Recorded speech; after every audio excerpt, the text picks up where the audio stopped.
What's good, everybody? I'm the G with a PhD. You're tuned in to the Green Gorilla channel. It's the place where black men can express themselves freely, straight up, no chaser. Before I get things started, I want to give a shout out to all the members of the Green Gorilla channel. I want to give a shout out to Alan Wiley. Thank you for becoming a member, sir. Mr. Valentino, thank you for becoming a member, sir.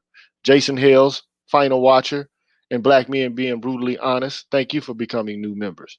77 Base X, Gemini Getting Knowledge, Craig, Antonio Feria, Omni Americana, Cameron 87, Deshaun Nolly, Brian Peaks, Mr. Lumef, Michael Ross, Nelso, Apex Prowler, Kareen Henry, Dr. Rock, Julius Ferguson, B. Hillfire, J. Charles, Mark Hope, Lee Ways, Jeffrey Speed, The Nameless Protagonist, The Face, Rais Muajid, Mark Swift, Black Dog, Show Me, Odd Collard, Raphael Brown, Deanne, Donna Watts, Barry Little, Ryan Jackson, Hip Hop.catv, Coach DC, The Remedy, Kashif Caldwell, Ominous Black, I Am Black Man, Nitchita, True King 337, Mr. Blue Collar, Barnolas, Kyle J. Souris, I'm Just Jules, The Book of Ronan, Ab Media 83, Brian McMurray, TD Hip Hop Media, Drew Main, Artisan MC, Mr. Heat, Afro Analyst, Isa Abdul Zahir, Sir Anthony, MLR, Charles Rogers, Universal 178, Black Swerve 404, Rashid Barnes, Aaron Smith, DH, C Truth the Revelator, Gold Professor, Black Pill Ned Stark, Arthur Unknown, Dr. Tiasan Johnson, Brian Williams, Kalon Jakala, Ricky Dawson, Cedric Bowman,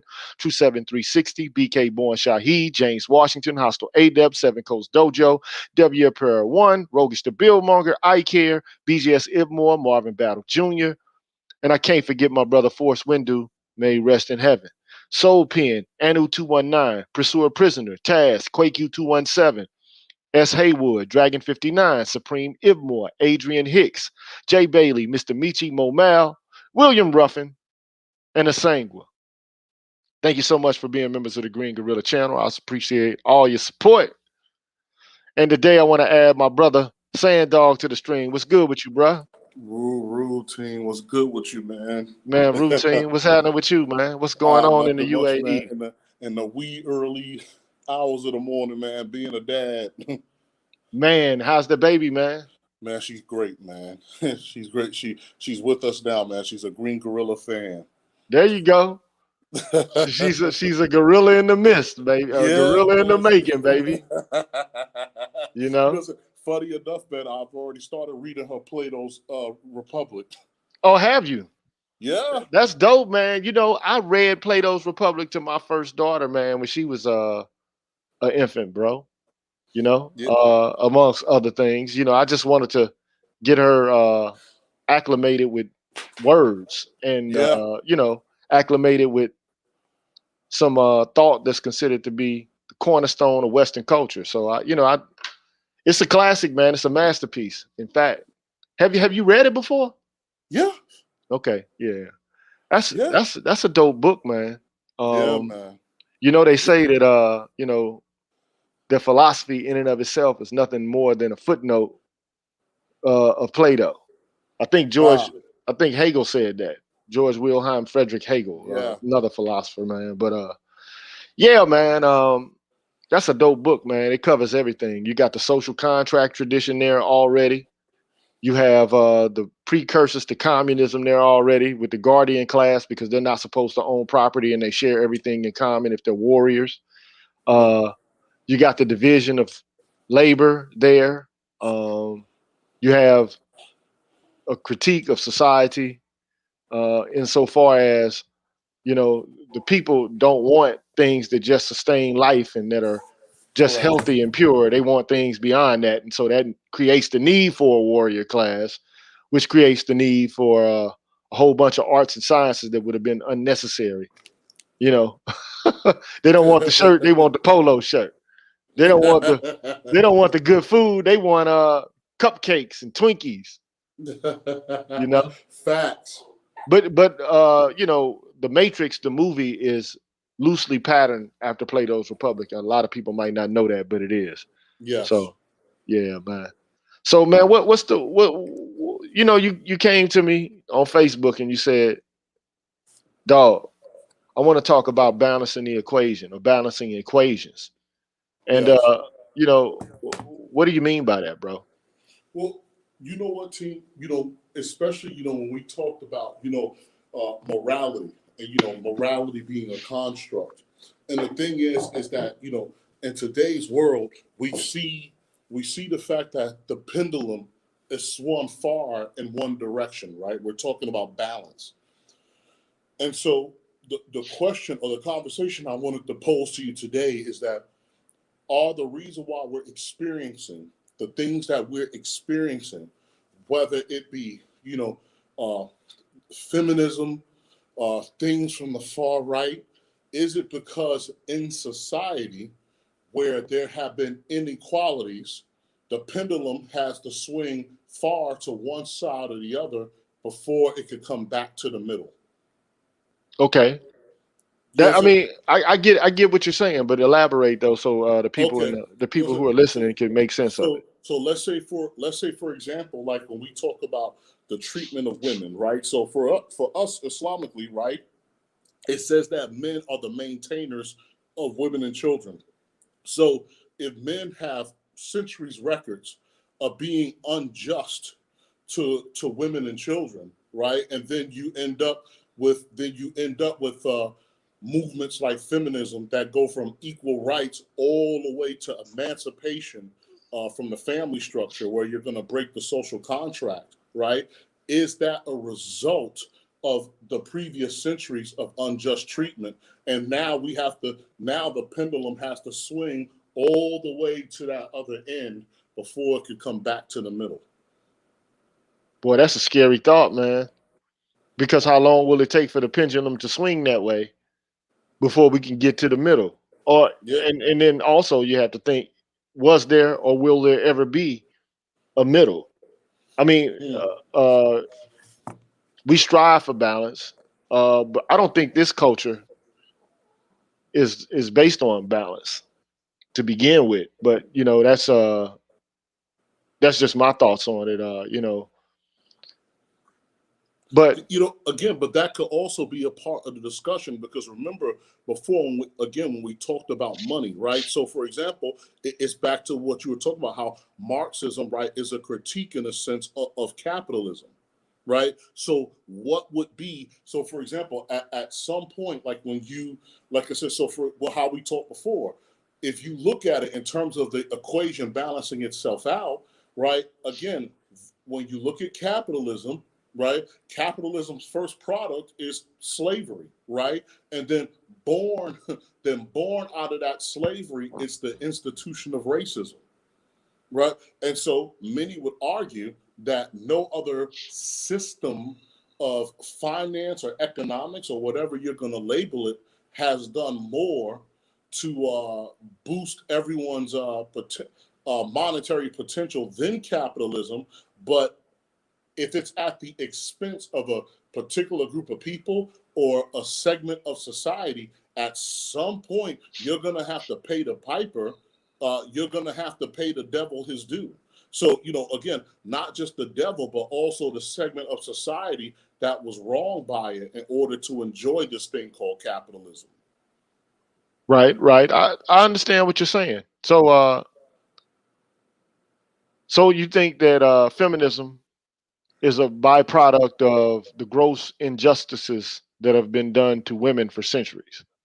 Well, again, it's just not. So, for example, like again, it's like I said, it's just not like I'm talking about. Like again, when we look at like the ills of society in general, identifying again what would be the origin of it, or what would be people's grievances, right? What would be people's grievances, and then how were those grievances managed and dealt with, right? So, for example, in our society, just like you said, it's not a society that understands balance. So in our society, again, there you will have a lot of people that will take a vigilante type stance, right? So if this is 1820 something, right? If you're black, gay, or a woman, or whatever, I could decide to burn you at the stake, right?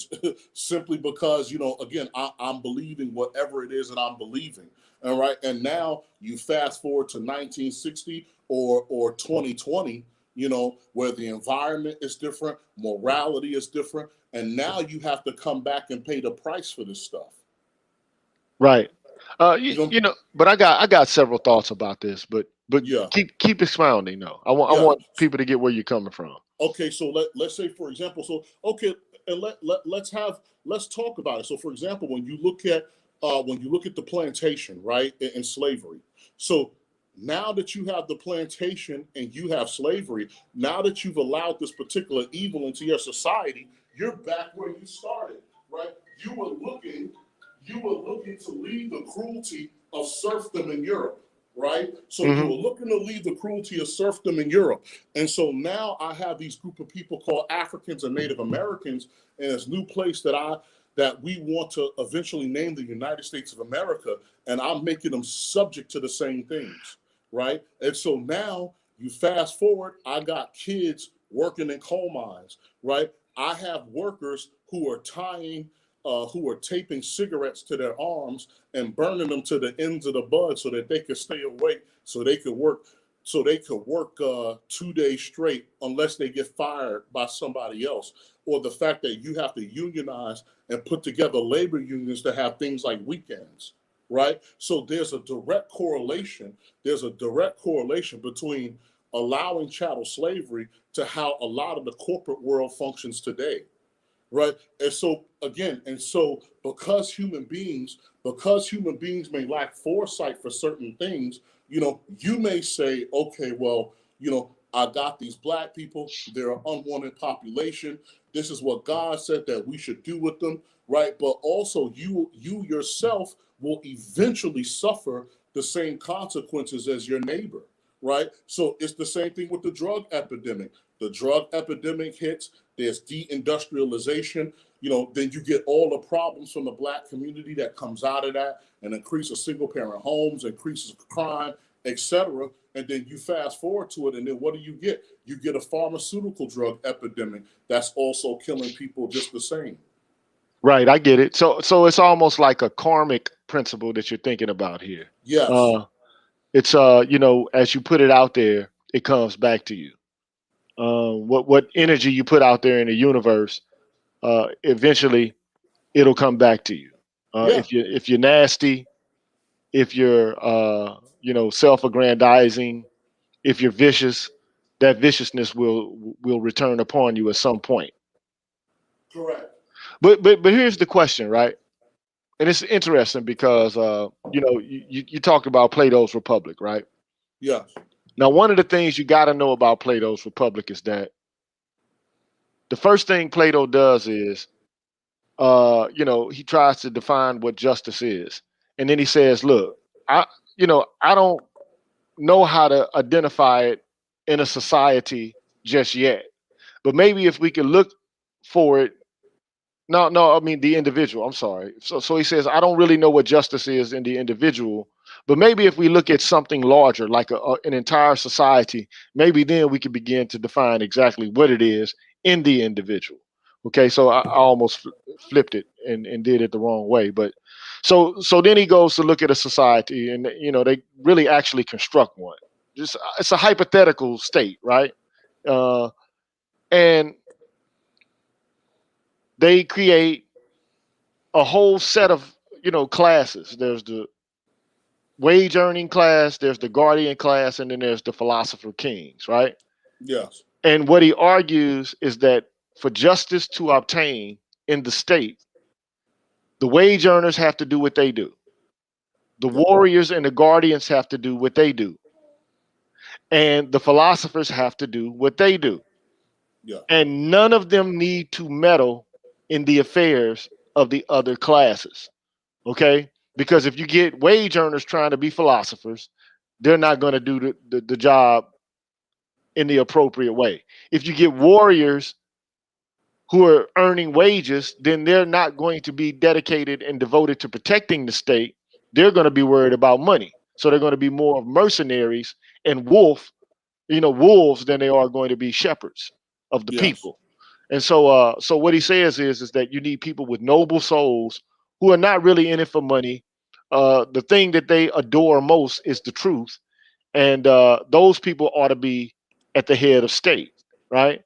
Uh, yes, Now, of course, capitalism has, it inverts the entirety of what Plato's Republic is about, because I mean, it just does, because the people who are most esteemed in this country are people who are rich, and they're perceived as the most virtuous kind of people, not intellectuals. In fact, I mean, even within the context of this space, you have people who like really scoff and have a real, an issue with people who are dedicated to lifelong learning.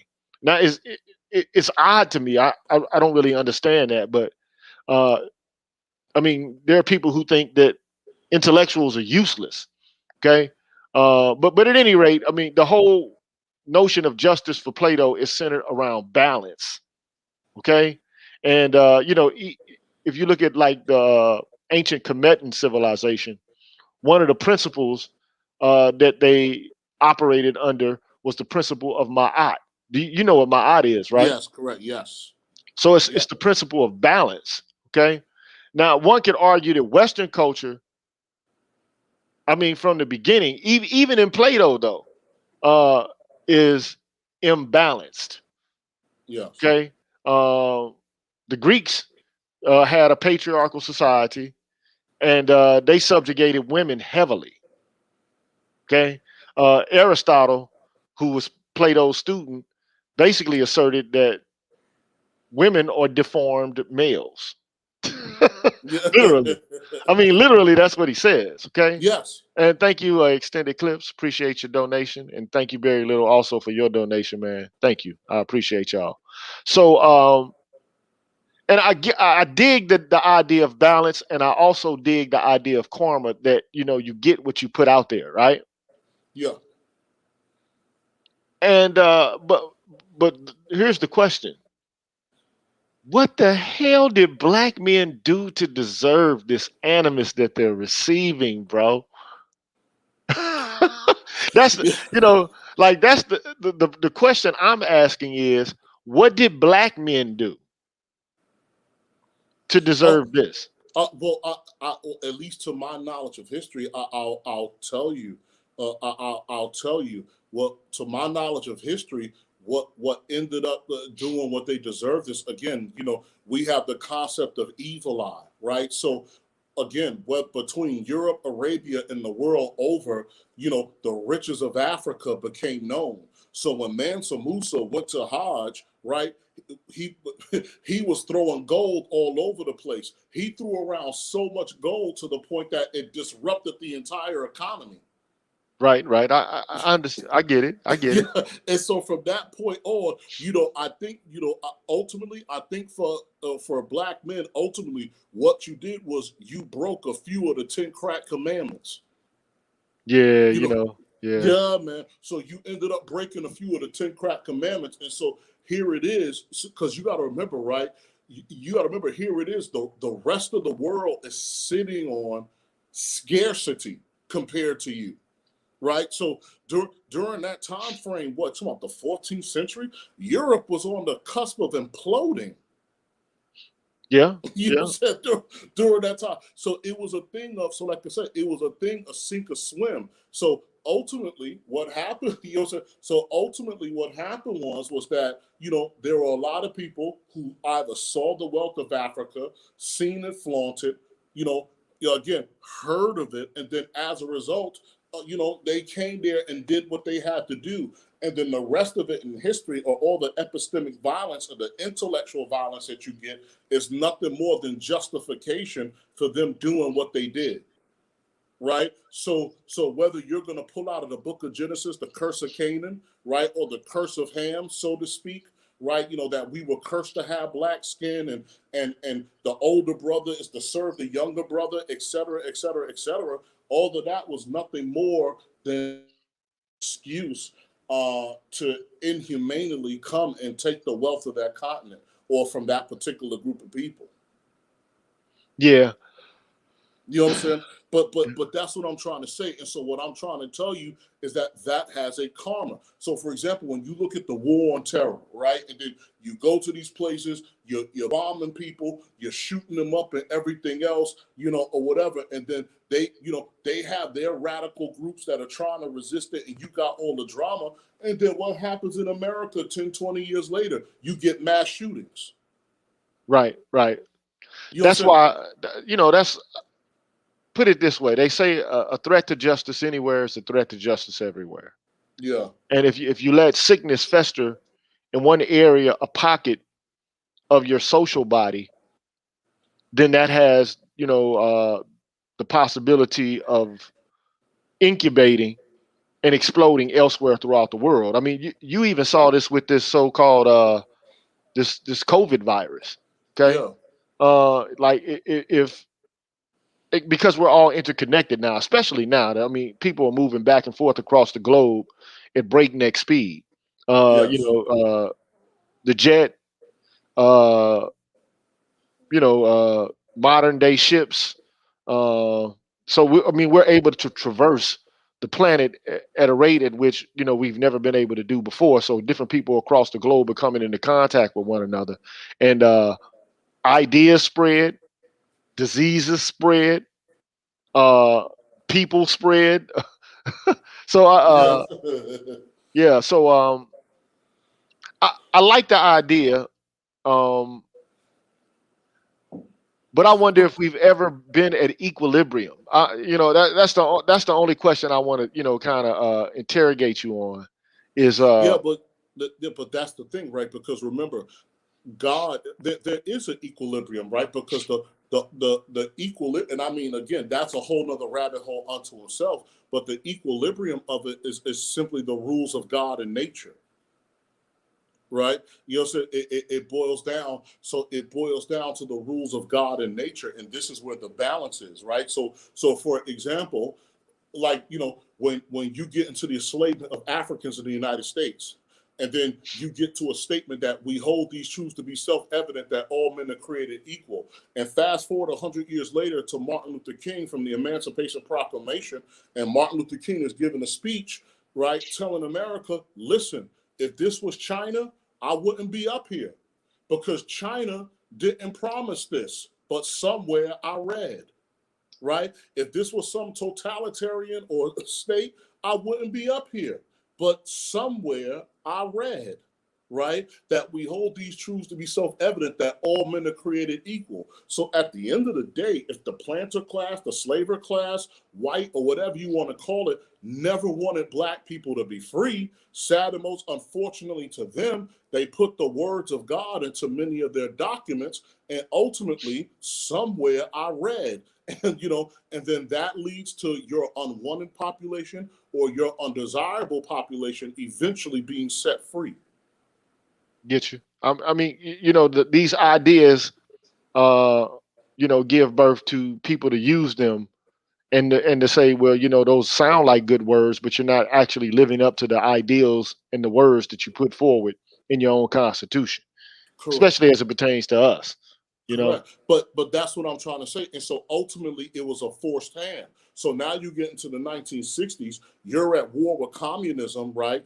China is now on the rise, right? And you're trying to sell this thing called democracy and capitalism to the rest of the world for all the people that are in the middle, right? So you got to remember, now you're in the Cold War, you're in the space race, you're in the arms race, and the world is aligning, under this new Cold War, right? And so everybody's trying to gain allies, trying to gain momentum, and then and look at the United. And so what happens to America, right? Communism is like, look at how you treat your people, right? And so as a result of that, again, through foreign policy or at least the influence thereof, then America is pushed into doing civil rights, right? So even now, just recently, right, in the trade discussion with China, China sat in front of the United States cameras and everything and said, listen, you're not going to tell us nothing. Look how you treat your black people. You're talking about leading the world and you can't even solve your own problems. And your problems with black people are nothing new. right. Right? So here's a brother in the chat named Good Times, and he says he misunderstands and thinks the Constitution applies to Native Black Americans when it does not. So how No, would you no, but respond? How would you no, but respond to but that? that's what I'm trying to say. It is a consequence. See, this is the problem. Obviously, it doesn't. But like I said, but if you look at history, it was a consequence. That's what I'm trying to say. So Martin Luther King, other people from civil rights, black, white, or whatever, and then ultimately global foreign policy, right, took this stuff to the United States, held it up in a mirror, right, and told America, you aren't what you say you are, right? And as a result of it, it forced their hands to pass civil rights legislation. Right. So this is what I'm trying to say, is that whether you think you can resist it or not, one way or another, you're going to have to pay the devil his due. One way or another, all accounts will have to be balanced. Man, I really wish I really wish that was the case. I wish there was some sense of cosmic justice, meaning that just what you said, that eventually all balances will be rendered due at some point, and that some sort of justice will obtain. But what I see currently in the world is a system that can't be sustained. But okay, but well, check this out, Green Gorilla. So look at it like this. So, for example, you're Europe, right? You went and you meddled in the world's affairs, right? Mm-hmm. Now your population has decreased, right? All of these, and so now all of these people that you conquered and exploited are poured into your country. You hate their guts and you don't want them there, right? With the xenophobia with immigrants and everything else. But the crazy part now is that you now need them to survive. Right. You're going to need hundreds of millions of immigrants to come into the developed world or the post-industrial world in order to keep things going. Because guess what? The post-industrial world is no longer producing enough taxpayers to keep their systems going. Right. Right. So Who are having the children? The people that you previously oppressed. right. So there's a brother in the chat also that says, and this is just a declaration by him. Ray knows, good brother who visits the stream regularly, says no, there is not cosmic justice. Okay. So. Oh, okay. But then my question would be, then again, explain the plantation to what corporate America is now, right? Because again, so even for my political party, first it was the Democrats and then my political party, where you keep defending the rich, you keep defending the rich, you keep defending the rich, right? Again, they're busting up labor unions. Americans haven't had a wage increase in decades, right? Again, you ignore a segment of your population economically. Again, they lose their jobs. You turn them out to drugs and everything else. And then now you are now facing all similar and same problems, right? Hence, what does America call black people now culturally and economically? They call us the canary in the coal mine. So there's discussions in other communities that say, listen, if we don't make course corrections, we're going to end up like the African Americans, right? Because they are the canary in the coal mine. This is what I think. I think that the average American person is being given the gladiatorial games, but in a different way. So it's just a metaphor, right? Yeah. The television, the internet,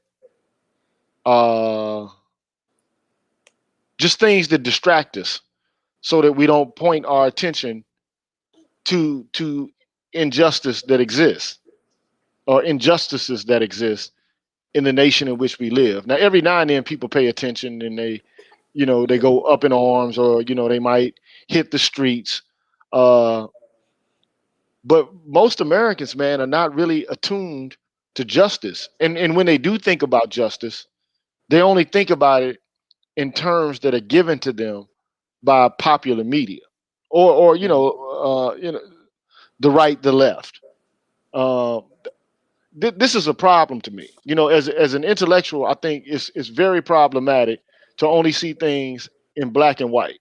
That's thinking inside of the box, right? And at least academicians have the capacity to think outside of the box. their ideas might not always gain traction immediately, but I mean that's that's where most of the knowledge is produced, and then it gets filtered into the media, and then it becomes part of popular culture a little bit later on. But Yeah.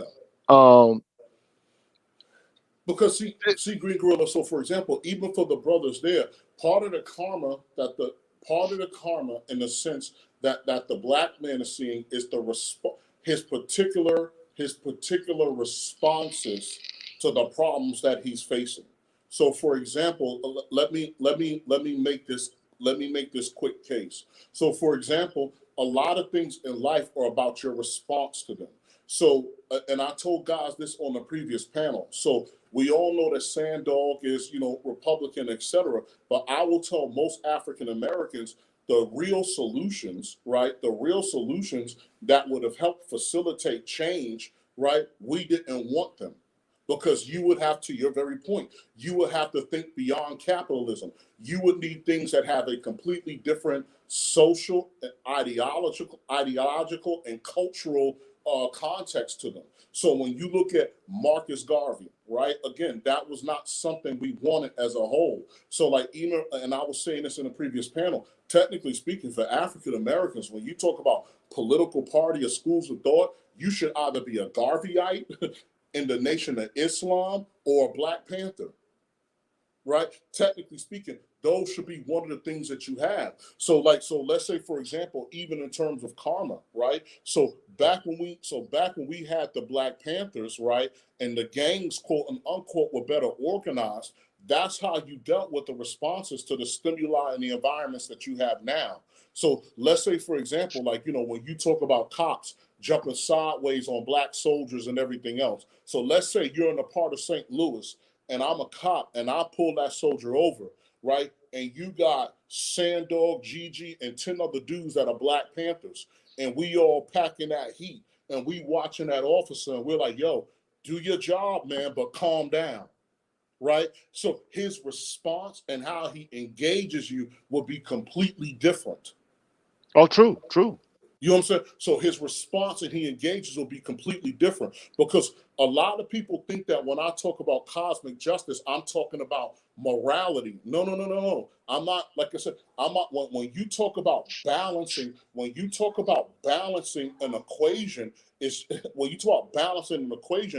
just that, again, in nature, what happens is in nature, there's a give and a take. And so the fact of the matter is that, so for us, when it comes to certain things for us and the karma that we receive, that karma is based upon our response. Because again, previously we had better responses to things than what we did in the past, right? And so for me, again, like I said, this is the argument that I present to us. So when you look at what the Jews went through in Germany, right? When World War II ended, were they talking integration or were they talking about, yo, we need to get up out of here and get our own space? Right. You know what I'm saying? So, like I said, right, to a particular extent, we haven't learned that there's a difference between freedom and acceptance, and they're not the same thing, right? Yeah, And so yeah. when you get the John F. Kennedy speech about the new frontier, what did he say? He said the pioneers risked their safety, their comfort, and even their lives to settle our new West.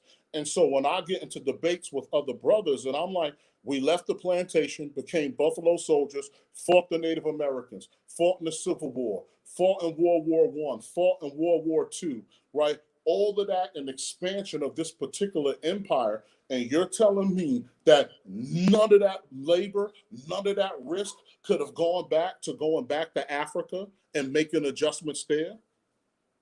Yeah. But then there are going to be people who say, this is the argument now. We built this place. I'm comfortable with this place. I don't feel like I should have to go back to Africa. I don't think we'll be well received.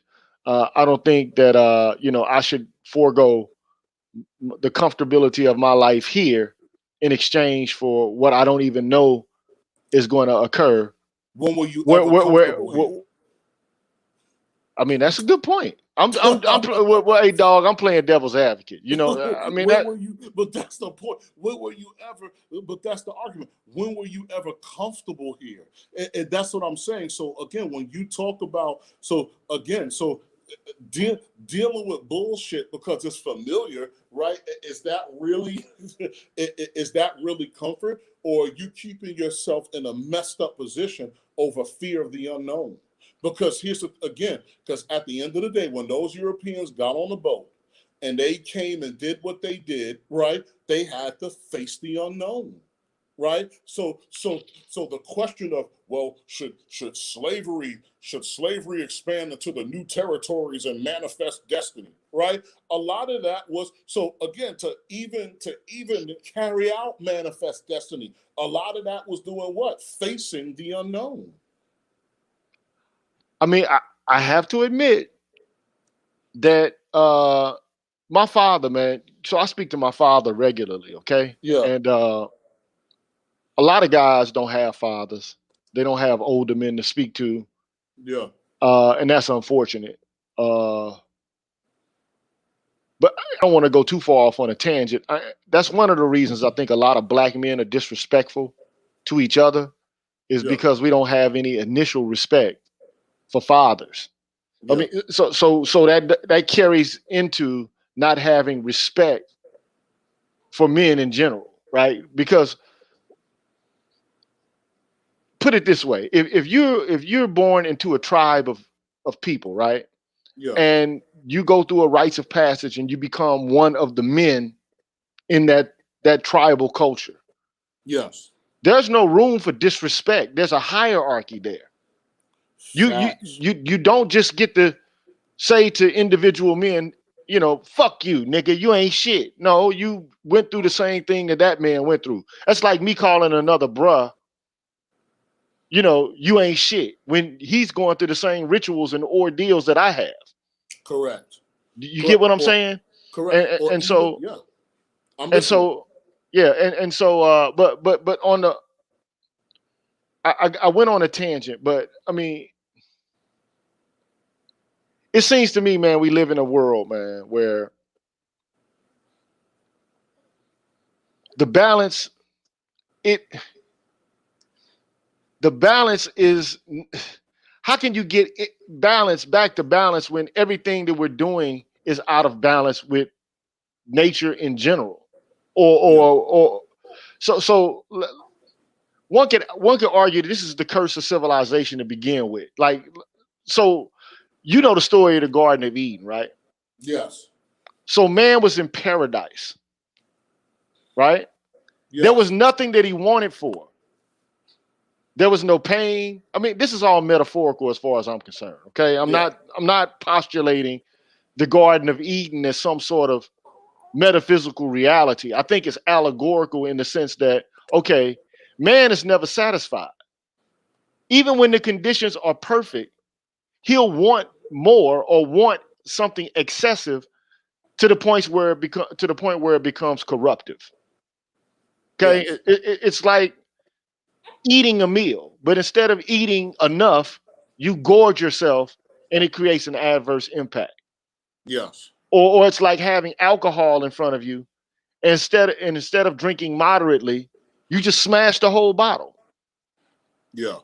You get what I'm saying? Or yes. So, and Plato talks about the same thing. They don't want the healthy city. They want a feverish city. So you got to think about like what's going on. Like, I think a brother put it in the chat. This is like the culture we live in now is like the Hunger Games. Yeah. Okay, and the things that would really satisfy people, the things that really matter, are not material things. They're relationships and order within the context of those relationships. That's what people are yearning for. But it exists hardly anywhere. Okay, a case in point.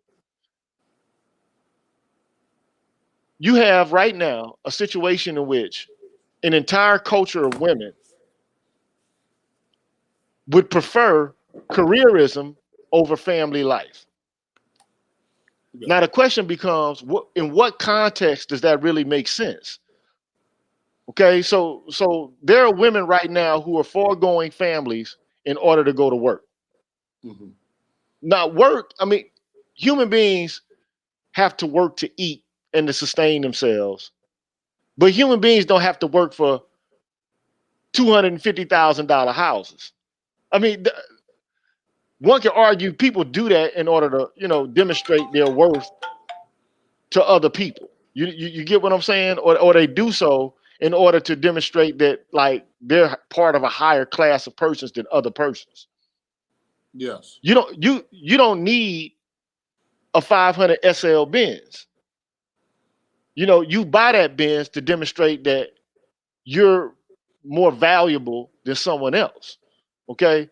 So a lot of the excesses in this culture in general come from people trying to demonstrate that they're better than other people. Yeah. Okay?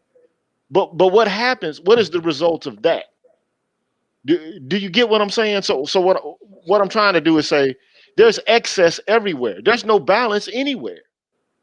And the things that people that would actually make people happy are out of their reach because they're reaching for things that put them out of reach of what would make them happy. Yes. But that's what I'm saying, Gigi. So for example, even using religion as an example, when you go into the Old Testament, right? And I'll open it up with in the book of Isaiah, it says, there's a way that seemeth right unto a man, but the end thereof is death. Right.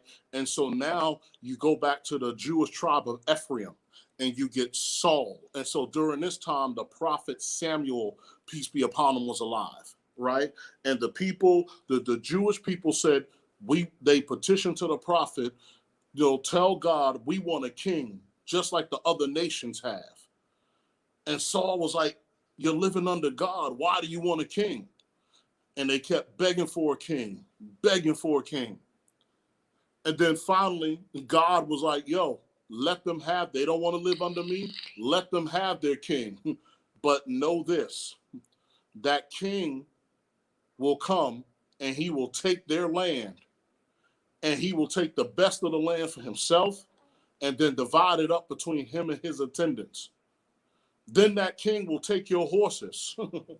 Right. And Right. then he will put some of your sons on horses and some of your sons in those chariots, and then some of your sons to run in front of those horses, right?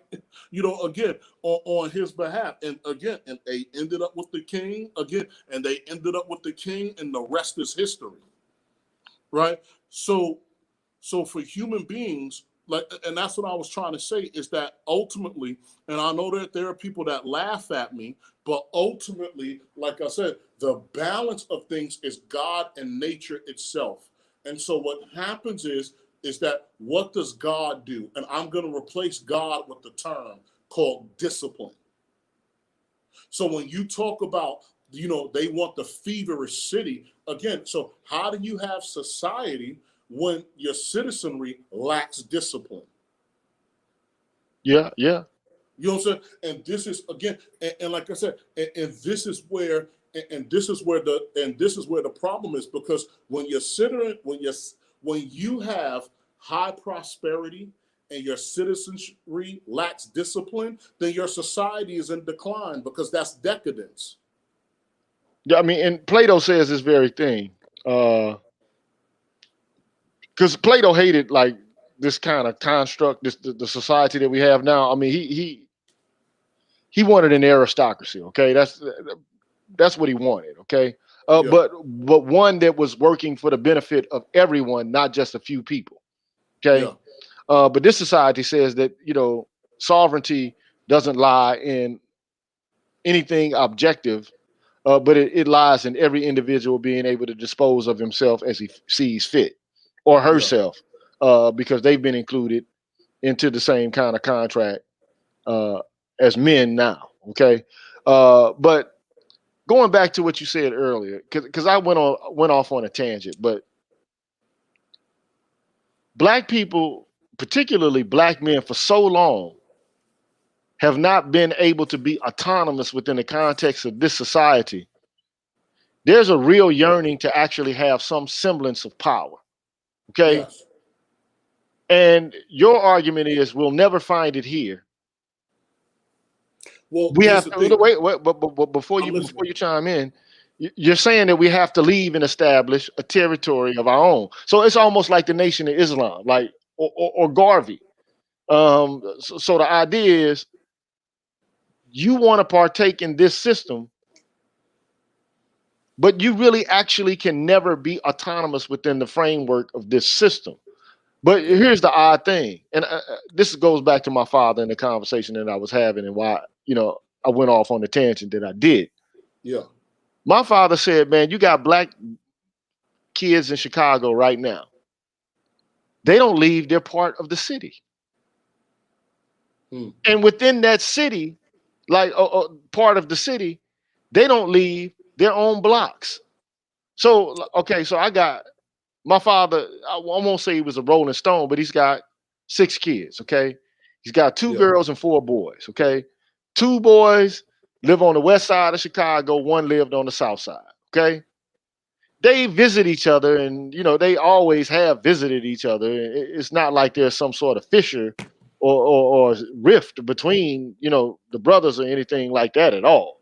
But I mean, the reality of the situation is they prefer to stay on the west side. Yeah. My brother prefers the south side. Yeah. Okay, and I've heard them even talk in ways like, okay, well, I don't want to leave the west. Why I gotta go out south? Ain't nothing out south. And my brother like, well, I don't want to go to the west. Well, ain't nothing popping out west. So Yeah. we get mired in locations without understanding that if you really want to change who you are and your prospects, sometimes you got to make a change in your environment. Yes. You know, uh, Not that I believe in Alcohol Anonymous. I'm not a big fan of it, but I think one thing they do get right is if you're going to stop a habit, you can't go to the places that trigger that habit. If you that's why Moses left Egypt. It's Yes. like we can't stay here and build a nation. It's just not going to happen. So we have to leave Egypt and go to this new nation.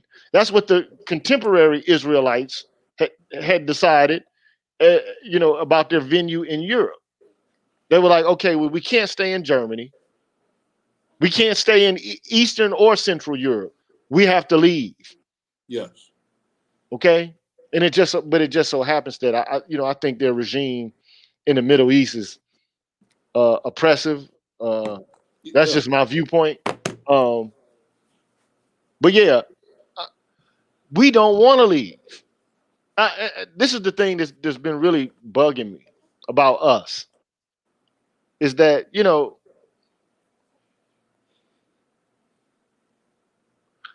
I don't know if I think there's a fear in us, like that fear of the unknown. I think it's the Yes. fear of failure, or it could be comfortability. Like maybe there's nothing to complain about for some guys. Maybe to some guys, this is okay. What little injustice they think they suffer from is tolerable, Yeah. and it beats having to deal with living or elsewhere and being responsible for the development of a culture in actuality. Because we talk a good game. I mean, we all talk about how the solutions we have are the best kind of solutions, but then we just talk and then we don't actually put anything into practice. But Yeah. elsewhere in the world, I mean, men are actually governing societies elsewhere in the world, Yes. and they're governing communities. It just so happens that, we've never had the capacity to do so in the context of this nation. So then the question becomes, what do we do? And what do you suggest? Mm-mm. Again, it kind of look. It goes back into, like I said, again, everything happens in steps. I think one of the biggest mistakes that African Americans mistake is that again, you're talking about things that are sweeping change, and so what happens is that again, what the first thing they say is what a man cannot enter his mother's womb for a second time. So be ye transformed by the renewing of your mind. And so again, what does BGS always tell us, right? When African Americans complain about, how come people have certain perspectives? And BGS always says, well, who educated your children? Right? Who educates your children? So so for me, the fact that I had a father, to your point, right, who came out of NOI and then later the 5% movement. And, and I used to go, I'm from New York City. So I used to go to all the Pan-African events and festivals up in Harlem, and, and all of that other stuff. So the culture that I grew up in was a part of the Black consciousness culture, right? And so I was educated. So I grew up as a boy. From a boy, I grew up, I physically met, touched, and have been taught by people like Dr. Ben Yakinen, Sheikh Anta Diop, Philip Valentine, Bobby Hemmett, that earlier phase or that part of the consciousness movement, right? So so again, so when you talk about that culture or that cultural reset, so look at hip hop, right? When we were young, coming from the East Coast, and so I remember when gangster rap hit, and they used to scratch their heads and be like, yo, we selling records all over the country, but how come we not selling in the East Coast? Because at that time in the East Coast, that stuff wasn't a part of the culture. Our culture was consciousness. So where LA produced NWA, what did New York produce? It produced Public Enemy. Yeah. Right. So the New York response to NWA is Public Enemy. Right?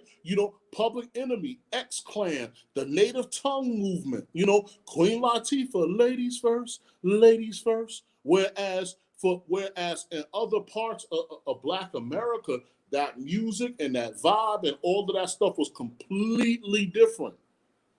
You know what I'm saying? Yeah.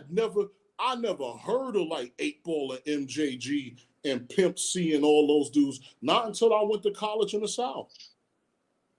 Yeah, well, I heard of UGK, but I mean, well, actually, UGK didn't come out till around about 87, not 87, but 90.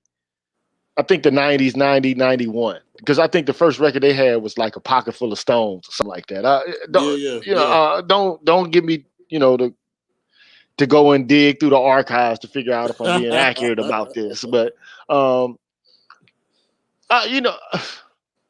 that's funny though, man, because I think about the nation of the gods and the earth, and which is the 5% nation, and how they evolved out of NOI, and I just think about the whole consciousness movement in general, and how my father also brought me to awareness of the consciousness movement.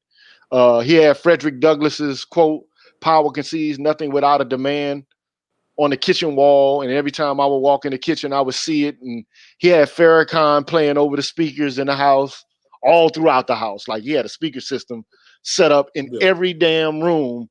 I mean, and he had like the little, the connections hidden, underneath carpets and behind, shit. So you couldn't see it, but I mean, you could hear. And then he would play jazz incessantly. But the culture did change, man. It changed. We went from Black nationalism. So you had civil rights movement, and then you had Black nationalism, and then it just went, man. I don't know where it went. We know where it went, but because we see the repercussions of it now, we see the consequences of it now. But damn, we had an opportunity, man, to do something great, and we squandered it. That's my viewpoint. My viewpoint is Martin Luther King Jr., man. I think that those men at that time, they had a task to perform. And I think, they were playing the game the best way that they knew how to play the game. And they were utilizing the language of the American Revolution, the social contract tradition, and the Constitution in order to try to bring about respect for Black folks and to make these people understand, at least civilly and legally, that we needed to be on the same moral and political footing as they were, right? Yeah. But I think, all you can do is look at it now and say, damn, I wanted to bring my people, into this society, more substantively, but damn, did we bring them into a burning house? Yes. Did we introduce them into something that was on fire? Yeah. And yeah. but that goes back to what you said about the education, because you got to think, man, what is the basic family structure of black people now? 3/4 of black children, man, are born in single parent families. Yeah. And these women, most of them, they have to go to work after a certain period of time. I mean, because you can't just collect welfare perpetually like you used to be able to. So Clinton put an end to that. Okay, so now you have workfare, and they're required to find employment and get counseling to do so. So while they're at work, where did the children go? Either they go with their grandparents or another family member. But The streets. they go to school. They either go to daycare, the school, or the streets. Those are the only options. But the economy has changed also, and because you mentioned earlier that the wages haven't increased, and this is due in large measure to a financial practice or an economic practice called financialization. Okay. And maybe I'll do a show about that one day. I don't think the brothers will be into it, because if you don't attach a woman to something, you don't get a lot of views, man. People just are like, I don't want to hear that shit. It's unfortunate, but everybody's into the gender war now. But the only people that are teaching our kids are white women. Yeah. In the public school system. They're the ones who are educating our children. Correct. Yeah. But and I mean, first of all, they have no connection to our culture except through voyeurism as voyeurs. They don't know our culture. They don't know our children. They definitely don't look after our boys. This is like, remember Kwanzaa Kunjufu, man? The conspiracy to destroy black boys. Facts. But like but women have to work now. You like back in the day, man, in the 50s, 60s, a man could go to work and sustain his family by himself. Yes. Now it's like you need two people working in the household to have the equivalent of quality of life that my father had. Yes. But it's not as if black women weren't always working, because they did work, but it wasn't as necessary as it is today. A woman could opt out and say, look, I'm not doing this. Right. Yeah. I want to stay here and raise the children. But nowadays, man, it's almost a necessity for both people to go to work. And we can't even cooperate on the task of raising children. Like, what could be more important than two people coming together and making sure that their children are educated the way that they see fit, and that they are balanced and healthy and have all the tools, conceptually, emotionally, intellectually, whatever the case may be, they have all these tools ready to fight the systems and win. The systems that press down on us, and to win. Yeah. But we don't even see that as valuable. It's all about hedonism. Like you said earlier, like your last show, it's about hedonism, conspicuous consumption, and whatever I feel like at the moment. Yeah. There's no dedication or no devotion to a higher ideal or a higher principle. And I just, our value system is inverted, man. Because it's all about, like, if you listen to them, if you really want to know what black people are thinking, just listen to the music they produce. Yeah. Listen to what they consume, because what they consume is going to be whatever you take into yourself in an iterated series of occasions is going to be what you meditate on the most, and you're going to embody the most. Yes. Okay, so if you're listening to trap music all the time, you're going to have a trap mentality. If you listen to church music all the time, I mean, for right or wrong, I mean, you're going to have that kind of mentality. Okay, but man, nowadays it's about like the WAP. It's about it's about fuck that nigga. That nigga ain't shit. Hit that nigga. Whoop that trick. For those of you that are still hip and may have kids and the teenagers, I saw a clip or something on Instagram, and the dude said, "I gotta get that skirt so I could get home to that." Ooh, it was no lyrics. But I'm not mad. I'm not mad at the youth. Yeah. I'm not mad at these. One of the things I always try to do is to say, look, every generation thinks that its generation was the best generation. Related to their nostalgia. But I do recall, even in my generation. So I'm a Masonic brother with this brother at this lodge in New Orleans, and we were cleaning up this hall because he was throwing a party, right? Yeah. And I'm a DJ, so I'm DJing all the music. I don't care what it is. Like I'm DJing UGK, 8-Ball MJG, Master P. I'm DJing with, but not Master P because he wasn't out then. But it was like, but Juvenile was out. Okay. Gregory D and Manny Fresh was out at the time. So they were some big artists in New Orleans. Gregory D and Manny Fresh, they had a song called Buck Jump Time. You put that song on, man, it's guaranteed to be a fight breakout. Okay. But he was listening to this music. NWA was out. Okay. Too Short was out. He heard the music and he said, damn, man, when you get older and you're 50 and you're 60, what kind of nostalgia are you going to have? What are you going to look back at and say, this is the best that we had to offer aesthetically? Yeah. Because we got the Whispers, we got Lou Rawls, we got, all of these artists, and you got what? Brother Lynch Hung us, Pastor Troy, 666 Mafia. Tear the club up, nigga, tear the club up. It's like, damn. Yeah. I mean, to a certain extent, he's right.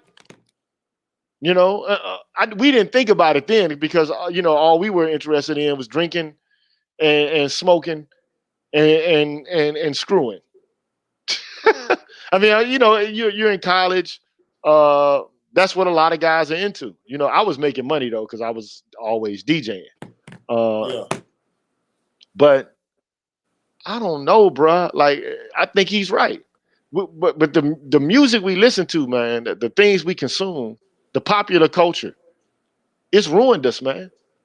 Yeah. That's why I guarantee you there was a time in which, like, for the Israelites and the descendants of Abraham, right? Yeah. They had to adhere to a strict set of codes and laws. Yes. Otherwise, they would be rebuked for having broken the law. Yes. We have nothing commensurate with that, man. Nothing. Because remember, when they left Egypt, what were they given? The 10 Commandments.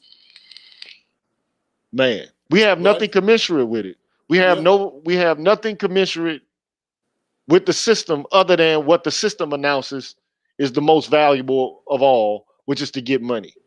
Correct. And that's the thing. And that was the debate that I was having, was that, again, you're talking about looking for liberation within the paradigm of the system that puts you there, be it left or right. And I told a lot of guys, when I came to the space, I was talking about the language of survival. Since this is the paradigm that you want to operate in, this is the language of survival, because Black Panthers, NOI, and what Garvey bought, right? The ANI, I can't remember the acronym, and what Garvey bought, sad and most unfortunately, it did not take root with all of us, right? And the solution that the majority of us took wholesale was the integration aspect of it, right? Yeah, Because yeah. it's like what you said.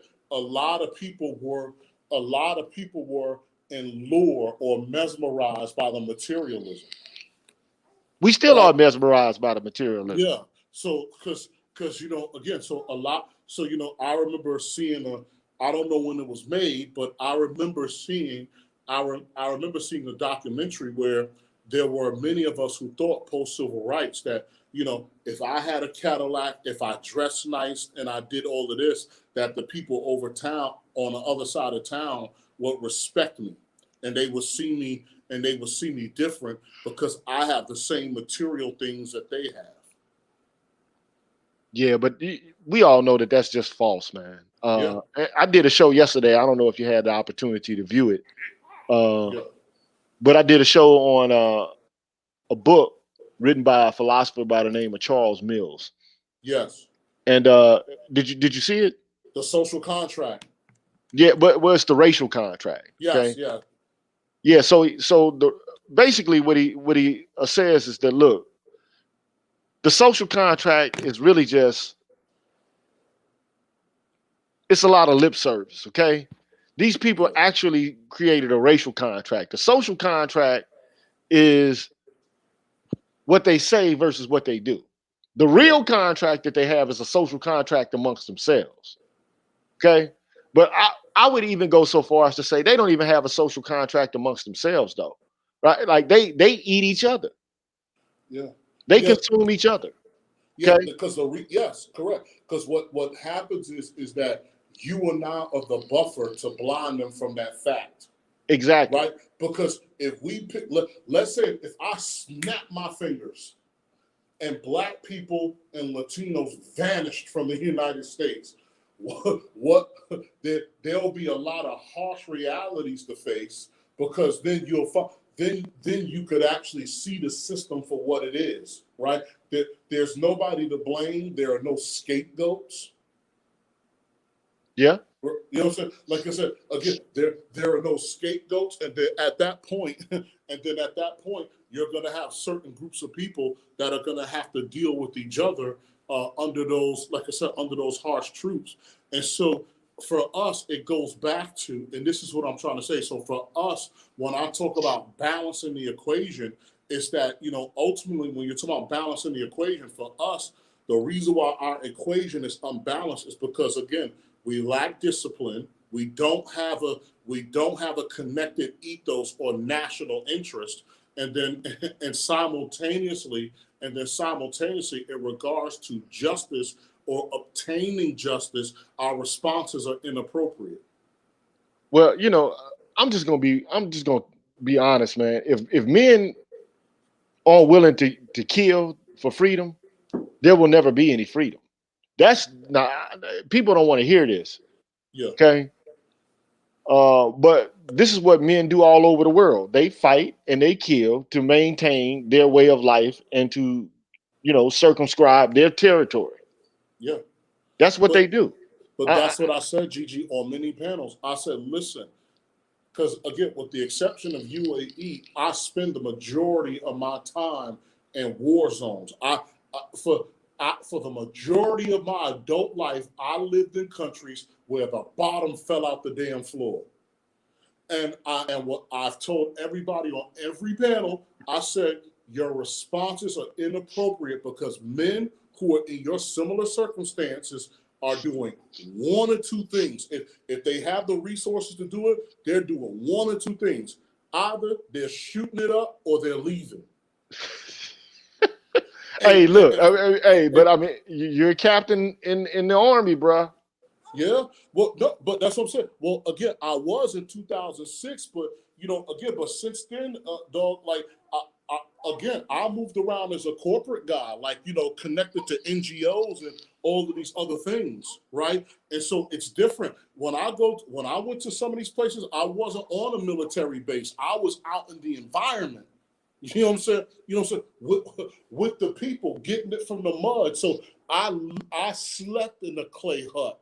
You know what I'm saying? I had dysentery from unclean water. I've eaten out of the trash. You know what I'm saying?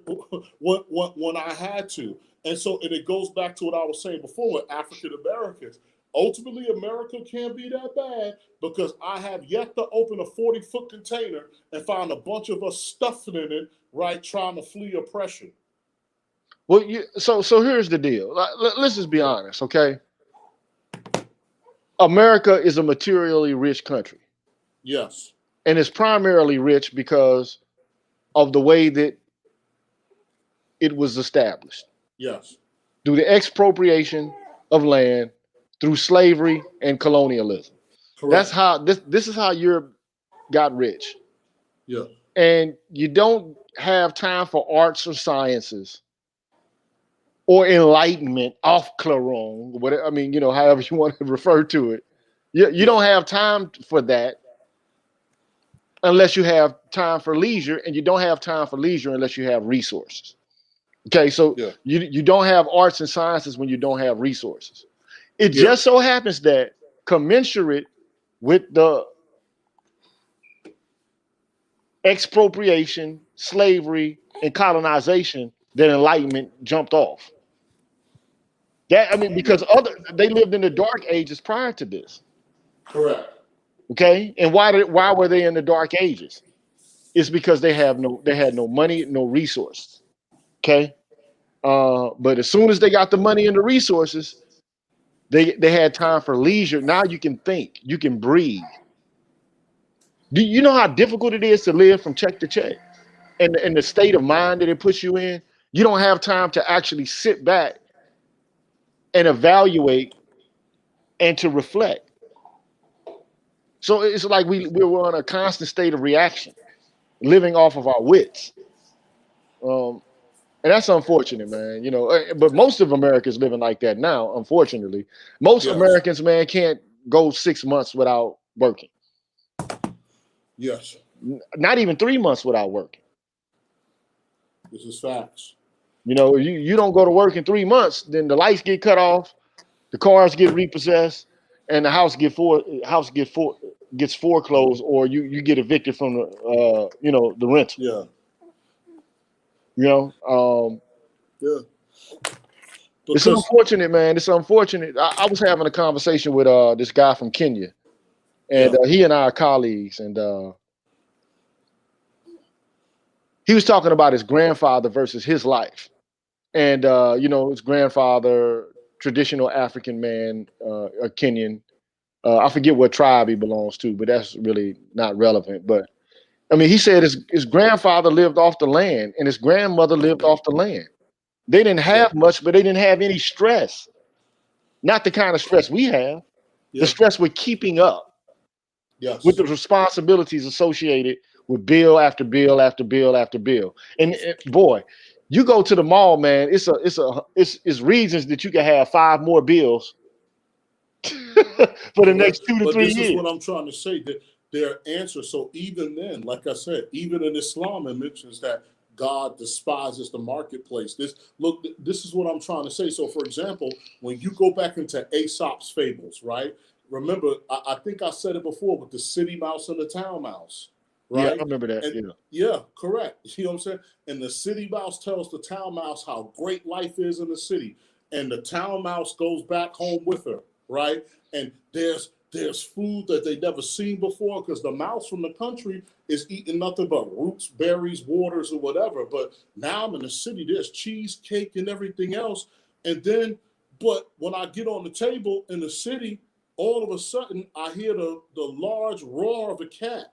You know what I'm saying? And the cat chases me off the table, right? And, I run the safety and my heart is beating out of my chest. And then there comes a dog that chases away the cat. And what did the country mouse do at the end? The country mouse packed her shit up and said, yo, I'd rather go back to my life of simplicity and poverty than to have luxury and your headaches. Puff Daddy and Biggie said it, in the late 90s, early 2000s, man. More money, more problems. Yeah. But here we live in a world, man, where it's been, kind of pushed to us that, rich people or people who are living stress-free lives. And look, fam, that is I'm going to tell you something right now. I'm going to be very honest with you. Ultimately, because even in money, right? Because again, my degree is in finance. Do you know when you start off in finance, there's one variable that exists in every basic finance formula. You know what that variable is? What is it? Time. That's what's important. That's the commodity that you can't return. So when you first start off in finance, you'll start off with the conversation of present, future, and current value of money. Yeah. Right. So what happens is you're learning about money, and the first thing you learn about money technically is its relationship to time. So ultimately, what you do with your money actually coincides to how you're going to end up spending your time. Right. And as the last poet said, living luxurious while the people slave hard. Man. So, but you know what? But saying though, like, okay, so white people in this country, I remember they had a movement called Free Wall. What was it? Free Wall Street. Yeah, do you remember that? Occupy Wall Street. Occupy Wall Street, not free. they're in chains and some shit on Wall Street, but Occupy Wall Street, and they kept talking about the 2% and the 1%. They were in a ruckus about this. Yes. And you thought it was going to gain some sort of traction, but then all of a sudden, the movement just petered out, and it became mollified. And so the question is, what is it that prevents contemporary Americans from understanding that the economic system has changed? It's all about corporate buybacks and derivatives. It's all about speculation and bubbles, and that the dollar doesn't have the same spending power as it used to have, speaking about past, present, and current value of money. And we're not going to return unless people demand a return. Because what used to happen is, corporations used to invest money back into their companies. That's not happening anymore. Yeah. Or they used to invest in the human capital of their companies. Correct. But they don't do that anymore. All they do is they speculate about what can make more cash. So they create more and more instruments to get the highest amount of profit in the shortest amount of time. Okay. And there are economists right now at departments all over the university system all throughout the world right now who are arguing about this problem related to financialization. Just look it up. Look up, brothers. Look up financialization, and you'll see a whole bunch of videos pop up. And some people talk about it from an academic point of view. Some people talk about it from, an activist point of view. But this is a problem, okay? And there are several reasons for why we're here now. But if this isn't changed, so some people say that the way to respond to it is with universal basic income.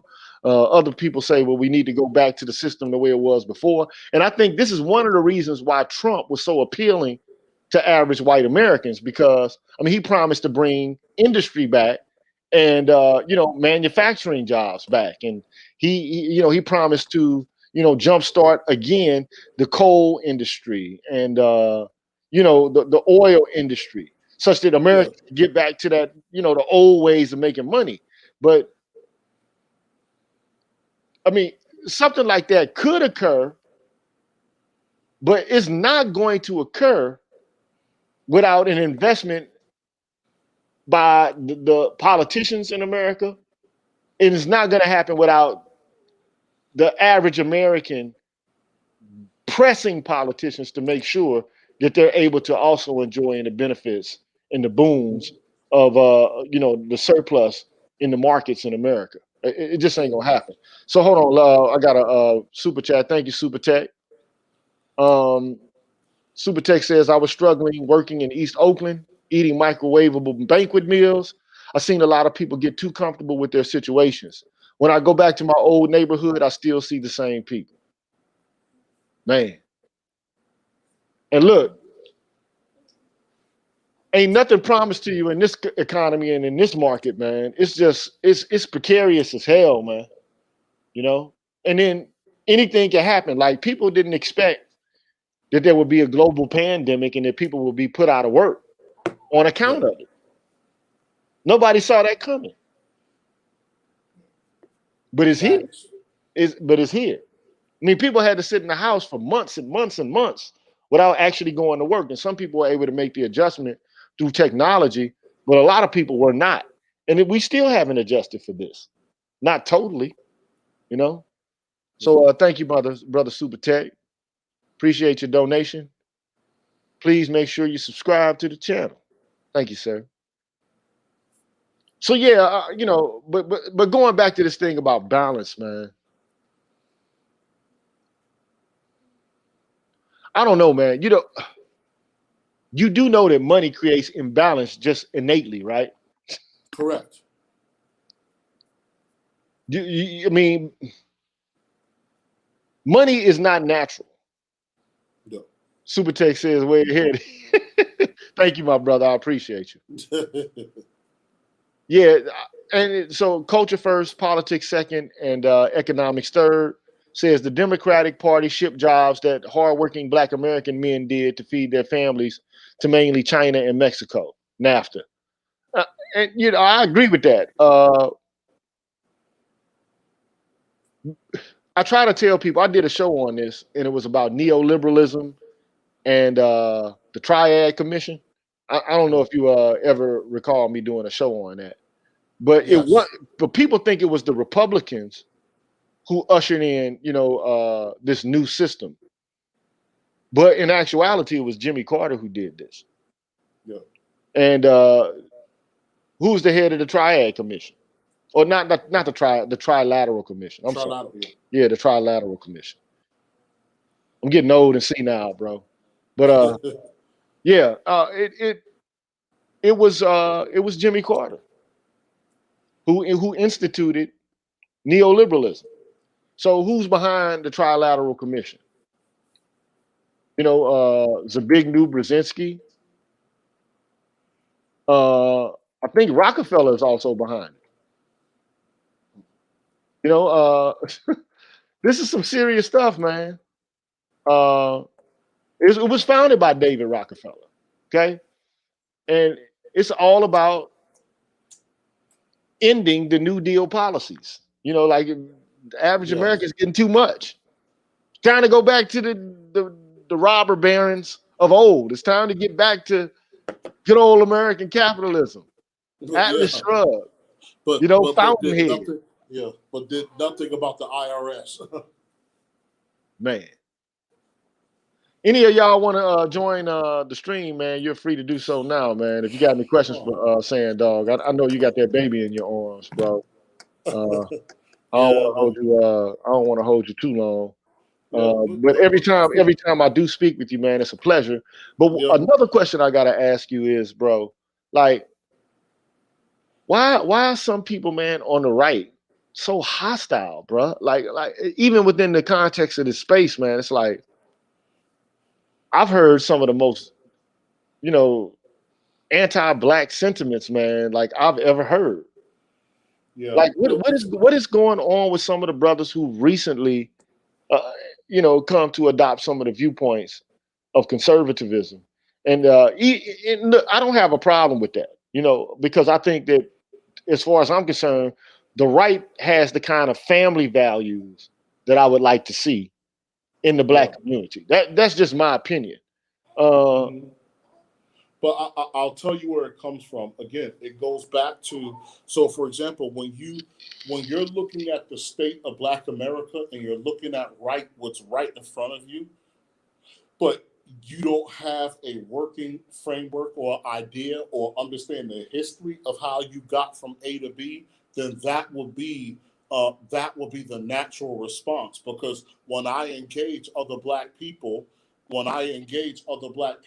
are also conservatives, and I lay out the history to them, again, some of them they're sober, right? Now, one of the things you have to remember too, that in American politics, again, we have philosophies that facilitate, in some respects, hyper individualism, right? So, again, the lie that an individual, there are people that can slip through the cracks, perhaps, right? But again, Neo was called an anomaly for a reason. An anomaly is an anomaly for a reason, right? So you might have come through some hard times or whatever and made it through the cracks, but that's not necessarily everyone else. And society has an obligation to, because remember, people surrendered their natural rights to be a part of society. Right. Right. So So the therefore, story goes. So the yes, story so the goes. story goes. And so as a result of it, that society has an obligation to these people. So it's a combination of not knowing your history and then the concept of rugged individualism, right? The idea that, hey, I did it, what's wrong with the rest of you? Yeah. Look, here's the thing. This is what gets my goat, right? Yeah. And I said this yesterday on a show that I did, and I didn't mean to come off being ignorant, but man, there aren't too many black people balling out of control anyway, man. Like, I mean, Yes. even if you are semi-successful and you just so happen to make it into the middle class, right? Or the upper middle class, or even lower middle class, Yeah. you really aren't doing that much. Correct. I'm just being honest. It's not like you're exhibiting something that's going to set you or mark you apart from other men in relation to virtue. No. You haven't done what, say, for example, a Charles Young has done. Yes. I mean, you talk about Buffalo Soldiers. Our frat is the Buffalo Soldier. Facts. I mean that's just real talk. Yeah. Okay. Yeah. Or like, say, for example, and I was going to dedicate a show to this, but I don't think I'm going to do it. But there are men amongst us who have set themselves apart by their mortal accomplishments, bro. Yeah. And Charles Young just so happened to engage in mortal accomplishments. This set him apart from other men, and part of that had to do with his education. Okay, Yes. and the torment and the racial, animus that he experienced while he was attending West Point, man, was ridiculous, bro. Yeah. You think about men like Charles Drew, and I'm just speaking about men in our fraternity. Yeah. The man who helped perfect the use of blood plasma in World War II so that soldiers could actually, get blood transfusions in the context of war, which saved like thousands and thousands of lives. Not just something that was done for black folks, but something that improved the quality of the life of all men throughout the world. Men with terminal degrees. You know what I'm saying? I think about Carter G. Woodson. Yes. Who I'm just saying, like, I'm another man with a terminal degree who said, look, we need to stop studying white people and we need to have a concerted and an organized group of scholars who study black life. Yeah. And so he instituted a journal, and which a society which is called ASLA. I don't know if you've ever heard of it, but I mean that's something he developed. Yeah. Correct. The African, and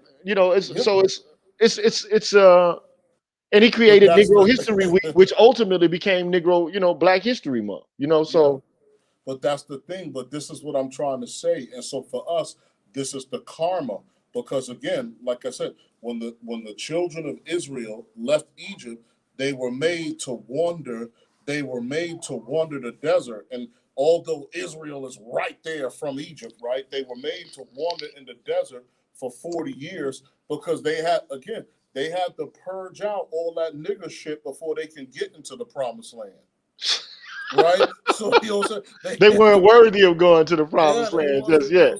Again, yeah, they weren't worth. They had to like I said, they had to purge it out. And so for us and that's what I'm trying to tell you. So if your desire is to not necessarily remove tyrants or replace them, right, or do things in a righteous manner, but you just simply want acceptance or love from that tyrant, then you're not doing yourself any favors, right? So if you look at it, so for example, look at the black civil rights leaders. A lot of the dudes that got killed not off the, when you look at some of the bigger guys, they got killed off of the strength of that they were at the cusp of changing the system, right? Martin Luther King was somebody that was going to challenge the system. Malcolm X was going to challenge the system. You know what I'm saying? In its entirety. And so this is where certain groups of men, black, white, or otherwise, started to become a problem in the United States. Right? Oh man, J. Edgar Hoover said, "Man, we don't need another black messiah. Yeah, we don't need one of those." And yeah, we don't need another black messiah at all. Because a black messiah would not just reach black people; it would uproot the system in general. This is what I'm trying to say. Again, it would uproot the system and it would expose things for what they are. So because remember, Martin Luther King, before he died, was supposed to be doing a poor people's march, not necessarily out there for like black sanitation workers, right? So, you know what I'm saying? And when he was in jail, right, and he broke down economics to that white cop and said, "What's the difference between me and you?"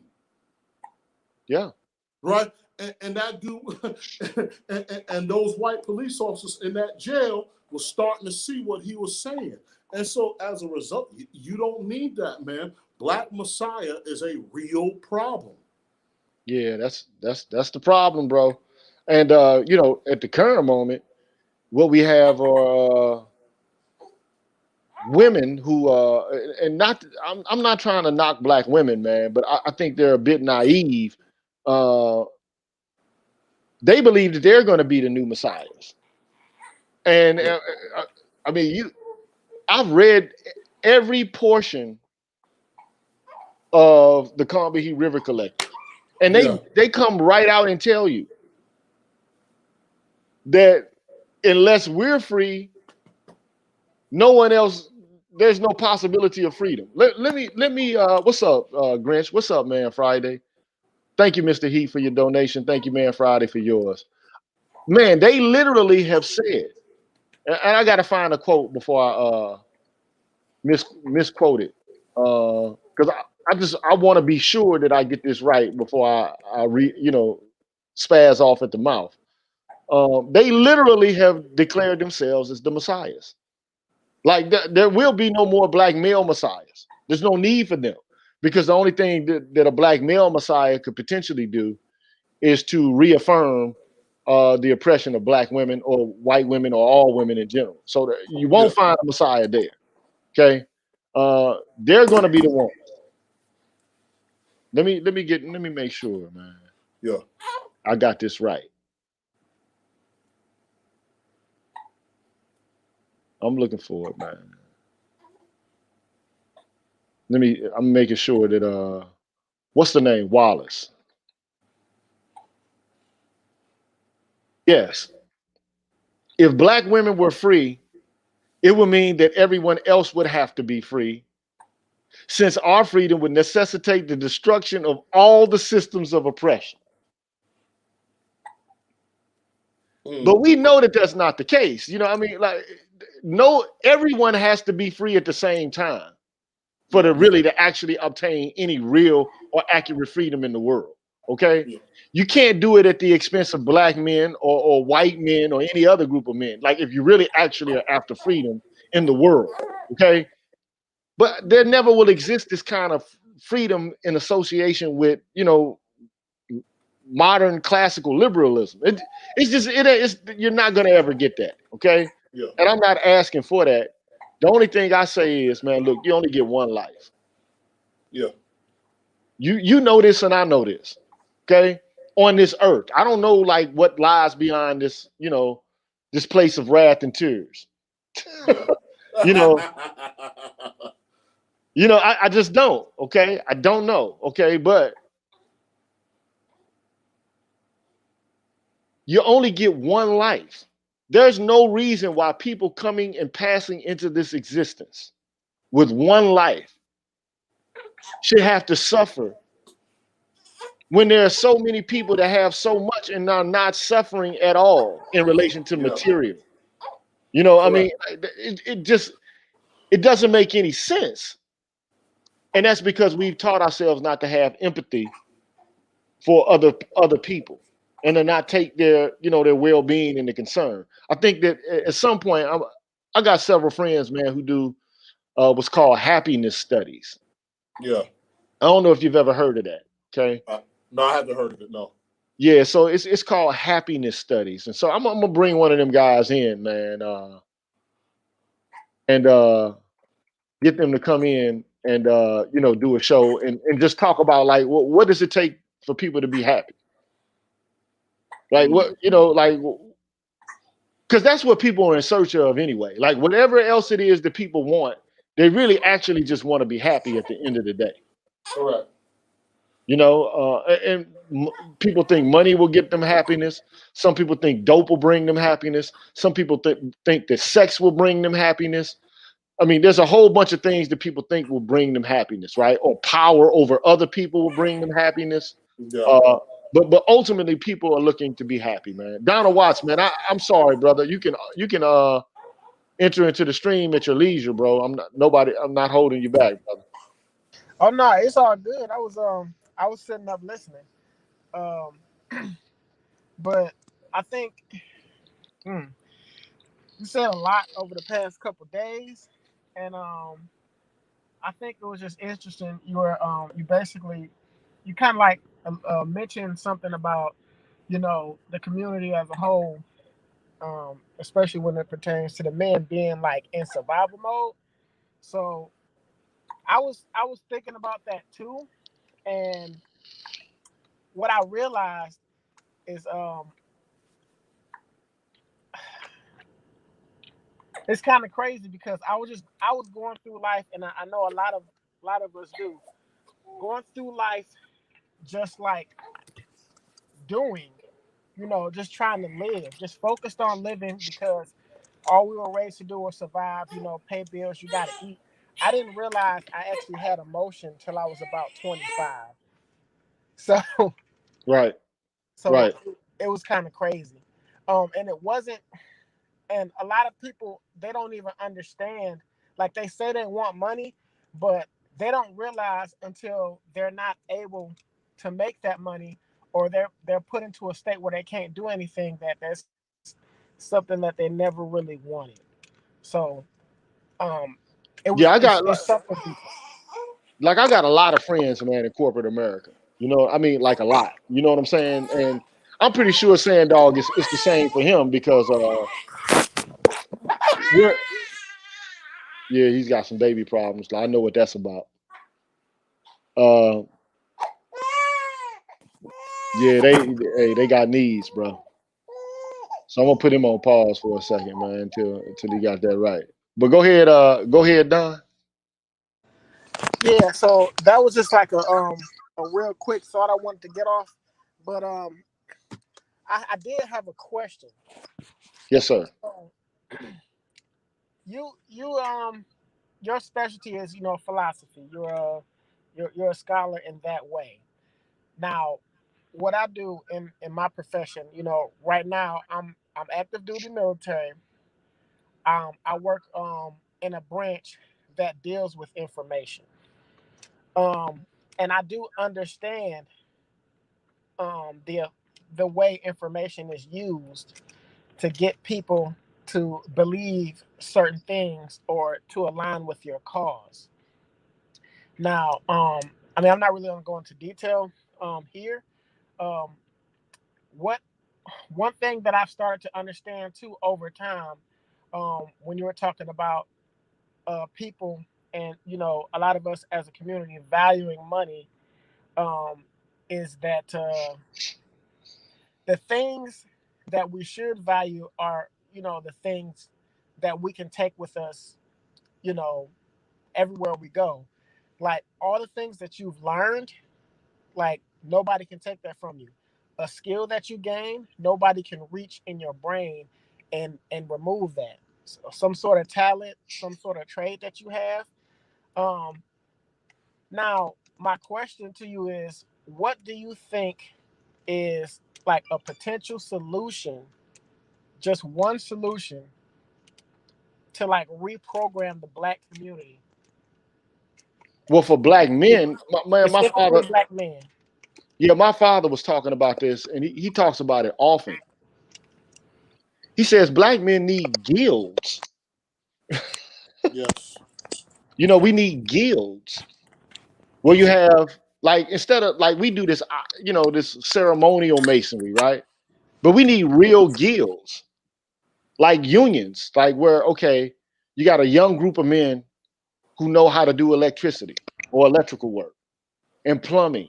Like we need people who have information and who love the information and are able to capitalize off the information related to things that are like substantive, not technology information. Not to say that that's nothing that needs to be neglected. No, but I'm saying like the nuts and bolts, man, like agriculture, like mechanical understanding, how to, build edifices, bridges, like all the major trades and stuff like that. So I think we were having this conversation, man, my father and I, and yeah, I'm gonna put you on pause again, saying, uh,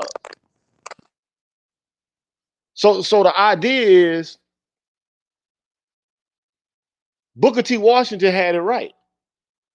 Not to say because there was this, like this conflict between W.E.B. Du Bois and Booker T. Washington, like what's the way to go?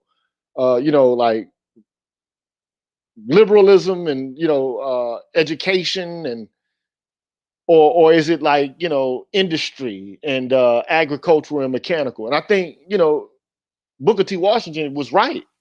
We need practical skills. We need to know how to make things and to do things, and we need to have the ability to pass that information on to younger people through practices.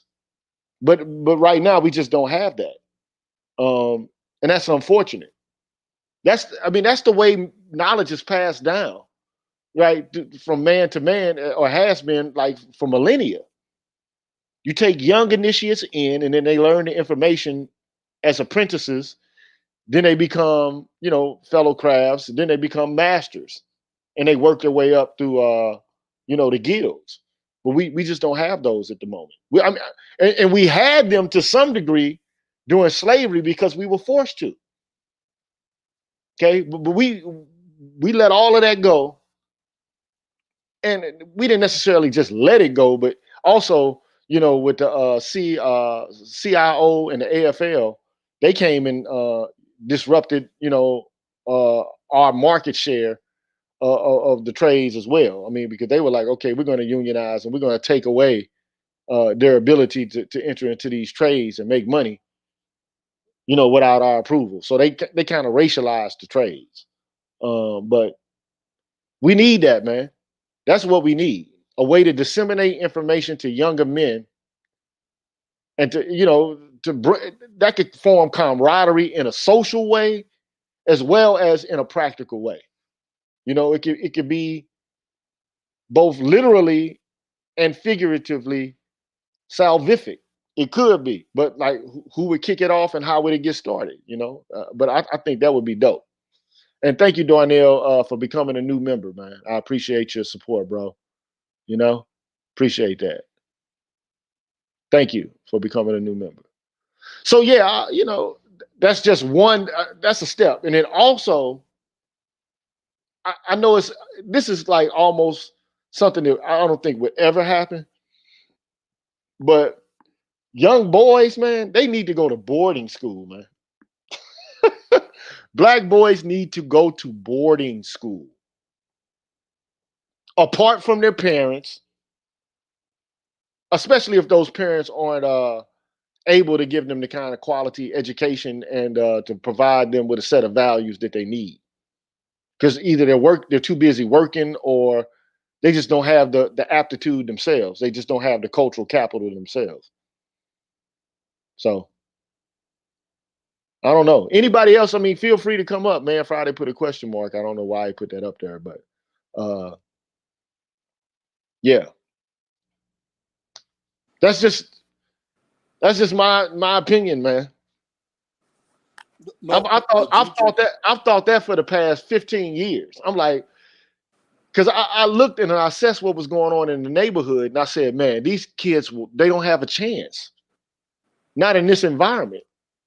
What way could their lives be shaped differently in the context of this environment? And I came to the conclusion it can't be done.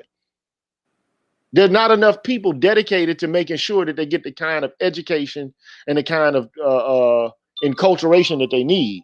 So I came to the conclusion the only way you can do it is to remove them from the environment. And it's almost like reshaping their whole orientation towards life, like the military does. When you go into the military, you spend how many weeks in basic training? Yeah, a couple of months. Well, for officers, we go through a different thing. You go through academy or ROTC. Yeah. So it's not like I'm saying take them to, it's not like ritzy. It's of necessity, not something that I'm saying, like Will Smith, like going to, like the Fresh Prince's place. It's of necessity, not something that I'm saying, like Will Smith, like you gotta turn that down, bro. Like the Fresh Prince's place. I think that's Will I Am. Will I Am, you have to turn your YouTube off and just deal with what's going on StreamYard. You're able to hear the entirety of the conversation on StreamYard as well as you're able to hear it on YouTube. So, Will I Am, are you there? Will I Am, are you there? Yes, I'm here. I'm sorry. Okay, yeah. No biggie, man. Things happen, bro. But I heard feedback. You had us in a feedback loop. So yeah, I didn't realize I was playing your situation on the other tab there. Yeah. So is there anything that you would like to ask or you want to contribute, man? Hang on, I'm sorry. My headphones are still connected. Just give me that. Hello? Yeah. Okay, so I just wanted to I really appreciate the work that you're doing, GG. I had to get on. This is my first time ever entering a StreamYard, so I really do appreciate it. I sent a lot of your work to my mother, but I just wanted to let you guys know about my story, which is I came out of East Oakland. You know what I mean? I was working at FedEx for years, and a lot of cats. I'm talking about this is 2015. Well, no, I'm sorry. 2006, 2007, when I was in East Oakland, and a lot of cats, basically, they're able to get comfortable in their situation. And I really think that that's like a detriment on our community, because you see a lot of brothers, they just want to get, they just want to get their weed. They just want to, relax. And I kind of lightweight understand that, because it's hard to be out here. I grew up in Oakland. You know what I'm saying? I've experienced some of the police, mishandling constituents and voters and whatnot. You know what I mean? I've been, my family was very affluent. You know what I mean? My dad was a cop. My mother was in the hotel industry. So I came from an affluent family. You know what I mean? But they still were infatuated with whiteness. And I tell them this from time to time. They still like all their old pictures with all their old partners. You know what I'm saying? My dad's old partners, all white folks. You know what I mean? He just became infatuated with it. And now he's totally on that opposite side, where he, he's a strong supporter of the police no matter what they do. You know what I'm saying? He always wonders about, he always talks mess about what black people are doing. Like when I went to when I went to Tariq Nasheed's FBA conference, he was talking about, oh, you about to go visit that, listen to that hate speech. And I'm like, hate speech? You know what I'm saying? Like what do you like? This is a person who is fairly affluent, you know, within the community. I mean, he's right around middle class as far as I'm concerned, and so am I as well. You know what I'm saying? Right around middle class, but you know what I'm saying? We're neither.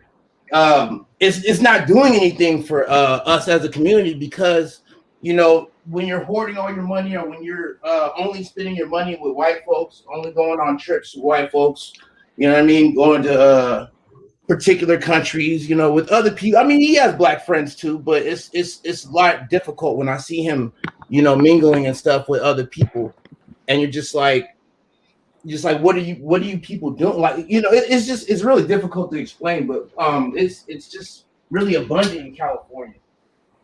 Yeah, you know, there are a lot of black people who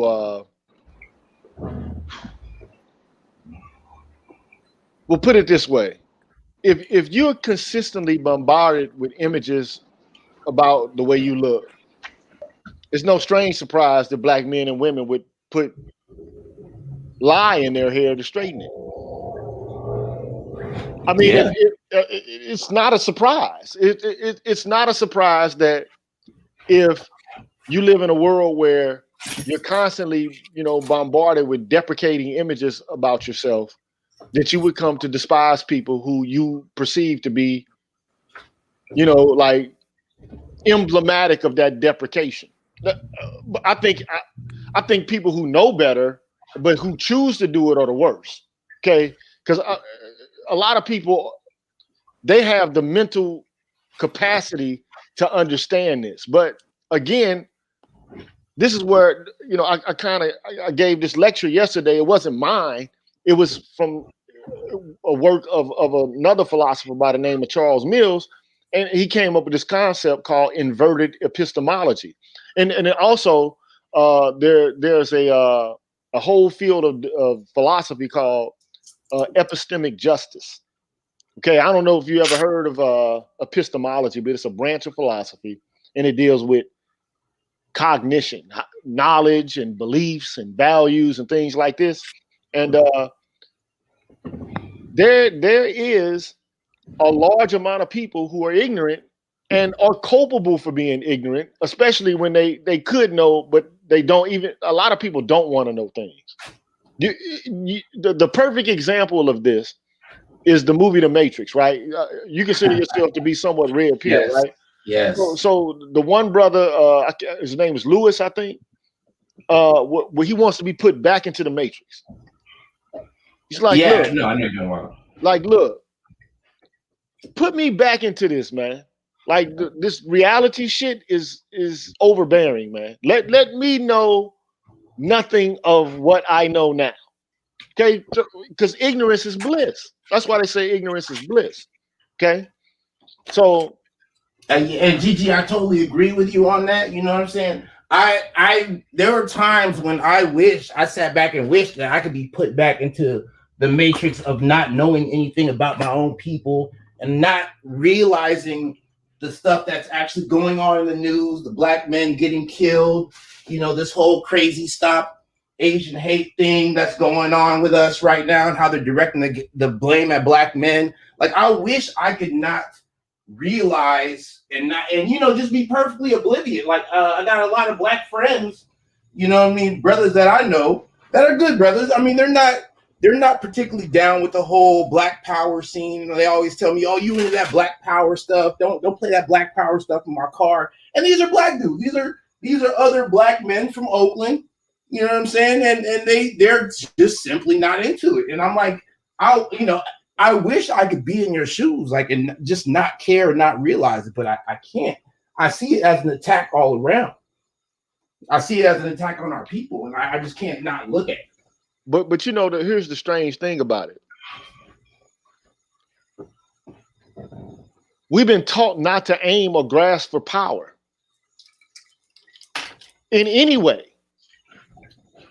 I mean, it's been educated out of us to aim or to grasp for power and autonomy. We were just having this conversation, you know, Sanddog and I. Like, we've been trained not to be autonomous, but the American population at large has been trained to not be autonomous. I did a show a long time ago about politics and what democracy actually is, and what the founding fathers actually thought about democracy. What Alexander Hamilton thought about it, what John Witherspoon thought about it, what Thomas Jefferson thought about it. Like, what do these people actually think about democracy, right? And for the most part, they were not in agreement with like citizens being able to contribute towards the decision-making process that takes place in this country. So what they wanted, eventually what they wanted was, because there's a history of this, but I mean, they want us to be consumer-like voters. That's the extent to which they want us to be involved in the process of politics. Just go vote, which really doesn't make a vast difference at all. Like, I mean, you're right. I mean, that's why the voting is so ambiguous.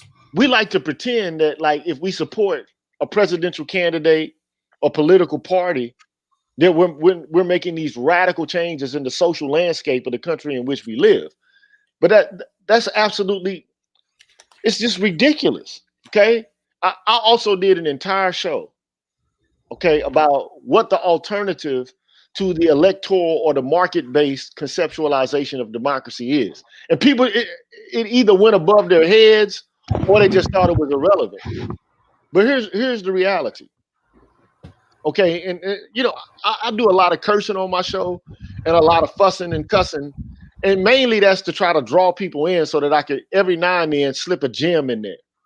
You know, it's not as if I'm, you know, that's the only means by which I could communicate, okay? I do have, you know, a command of the language, and I could use graduated terminology and so on and so forth in order to, you know, articulate my ideas, but I'm trying to have a common touch so that people can, you know, actually get into what I'm saying, right? But at the end of the day, man, there's something called deliberative democratic theory. And like political scientists argue that, you know, you got franchise, which is the ability to actually have an impact over the decision-making process. You have scope, which means, well, what limitations are you going to have in relation to that power? Okay. And then you have something called authenticity. Okay. Like, how authentic is your involvement in the process? Now, the scope, if people are allowed to have too much involvement in the political process, they'll get overwhelmed and they won't have time for anything else. That's why you have professional politicians or representatives, because they can allocate the time. But you also have scope, okay? You can't decide everything, but authenticity, I think, is of prime importance. And the whole idea is you can't have any of these things without having them all equal and balanced. So this whole discussion is about equilibrium and balance, right? So they all have to be balanced, and you can't forego any of them in one area to gain more in another, or otherwise the balance will be disrupted. But here's the issue. You got Black people who are actually involved in the political process. But while they're there, their influence is nothing more than symbolic. We've been knowing this shit since Kwame Ture wrote Black Power. Why do we have to keep revisiting this? It's almost as if we're stuck in a warp that we don't even know how to get out of. And all of the work has already been done, but people refuse to acknowledge it. Like, and right now, here's my issue. You got a lot of Black people, even Black women right now, who want symbolic representation. Take Black Lives Matter, for instance, right? They drummed up all of this attention. Okay? And they were supposed, and you would think that they would have an audience with Biden and be able to affect his policy. You would think, and especially with, you know, the numbers of Black women that came out and made sure, and Black men as well, because it was 90% Black women, 80% Black men who voted for Biden, right? You would think that kind of dedication to a candidate would require him to kick something back, because to the victors, belongs the spoils. Okay, those people who help you get there are the people you're supposed to support, right? Well, aren't they supposed to be talking to Cube? Man, Black Lives Matter, man. Biden already let you know. Look, thank you for your vote, but peace out. Holla at you. Told you if you don't vote for me, you ain't black. And then at the same time, he'll turn around and won't do very much other than something symbolic for you. Okay, so, and the reason being is because politicians are beholden to capital. The lobbyists. There's too much money involved in politics, and that's the problem with it. So what should happen is there needs to be a cap on the amount of money that any politician can receive in order to campaign for an election. In fact, what ought to happen is this is just my opinion. Okay, all candidates should get the same amount of money. There should be a pool or something like that they can draw from, and this is the cap. Okay, that's it. And then that way the substance will override the influence. But that's not, it ain't gonna happen in America. I don't foresee it happening. But the funny thing about it is, in ancient Greek city-states, in certain instances, just like jury duty, how you're called upon to serve as a juror, they were called to serve on as politicians for a short period of time. That just doesn't happen in this culture. Politics has become a profession, and it shouldn't be.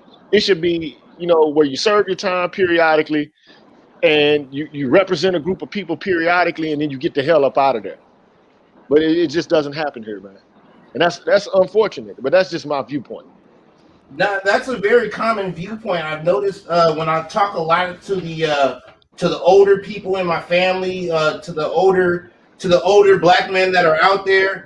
That's their thing too. Is we just got to vote, and you just got to sit back and wait for people to realize that they've been doing wrong this whole time, and what I mean. It's just like power's not going to do that. They're not going to say, "Oh, we're sorry, and we need to go ahead and give you the keys back. Here's the keys to America. We're sorry we did everything. Here you go." Ain't nobody gonna do that. No, they definitely will not do that. And yeah. And so, look, all I tried to do is say, look, if you want to understand politics, read the works that political scientists are doing. Don't go look at a blog piece or go listen to what Candace Owens is saying or Tamika Mallory is saying. That's not your ticket to having a greater understanding or, some sort of rigorous comprehension of what's taking place politically. It's not. Okay. So, Gigi, now, I have a question. Have you heard of that Black women are here to save the world kind of campaign going on with Tamika Mallory and all the rest of these people? Who's saving the world? They have a whole bunch of commercials out there saying Black women are here to save the world. We're here to save the world. Cadillac commercial. Yeah, for Cadillac. It's a Cadillac commercial. And my question was about that. Was save the world from what? From whom? You know what I'm saying? Are they talking about us, or what's going on there? I told you, man. All of this comes from the Combahee River Collective. I just read it, and I read the exact quote to make sure that I wasn't misquoting. Okay, and I'll read it again. Let me go back to it again. So, in other words, what they argue is, unless they're free, no one else will be free, because their freedom would entail eliminating all the systems of oppression that exist. That's what the Combahee River Collective says. Okay. Now, I just happen to think that that's absolutely ridiculous. I've always thought it was ridiculous, and I think it's ridiculous at the present moment. I mean, you got to think to yourself, how much hubris do you have to have in order to postulate yourself as the ultimate victim and the ultimate savior at the same time? And then you don't want to look at any objective or empirical data which looks at the treatment of other groups of people in this country. that don't, like, particularly black men. Any evidence to the contrary that they're the biggest victim, it's not permissible. Because ideologically it doesn't fit in to the conceptual scheme of the heuristic. And that's what I take issue with. But if you think, you know, somebody talking slick about black women on a Cadillac commercial of all things, that's, to me, that it's almost like Billy D. Williams and Colt 45, man. It's like the revolution will not be televised. I'm going back to Gil Scott Heron, the last poets in that tradition. The revolution will not be televised. That's what feminism is all about to begin with. Like, if you look at the cornerstone of the second wave feminism, it was all about marketplace entry. Primarily, it was about bourgeois feminism, and even black feminists understood that. But now black women are asking for bourgeois feminism. They're not actually working to push forward the so-called class-based struggle, the poor people's campaign. They're not on that. How can you be on that and you buying homes 1.4 million? And I ain't saying that you black people can't have anything. That's not what I'm saying. But damn it, Martin Luther King and Malcolm X didn't live in $1.4 million homes, bro. Or maybe I'm wrong. Maybe they did, and I just, you know. No, maybe. I feel like you're right, Gigi. I mean, you know, I feel like, I don't know if you remember, and this has a lot to do with a lot of what happened in the 80s where they offered a lot of brothers jobs, you know what I'm saying, instead of activism, you know what I'm saying, where you had a lot of corporations and companies pretty much doing what they're doing now to black women, offering jobs, offering, you know, sponsorship, you know what I'm saying, because they know it drives the wedge. They know this. They have the data, they have the information, they understand what they're doing.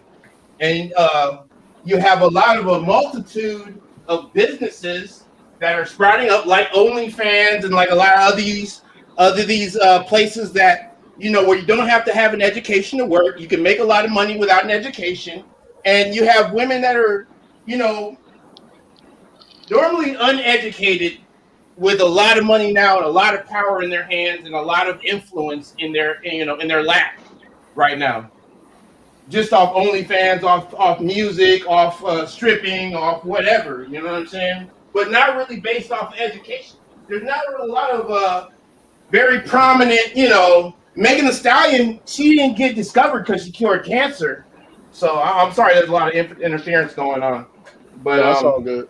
Yeah. At least you're audible, so that's cool. Yeah.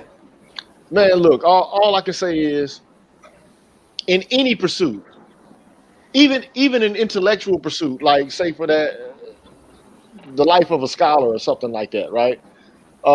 Even if he becomes corrupted by economic concerns, then that's going to have an impact and effect on his value system and what he actually studies.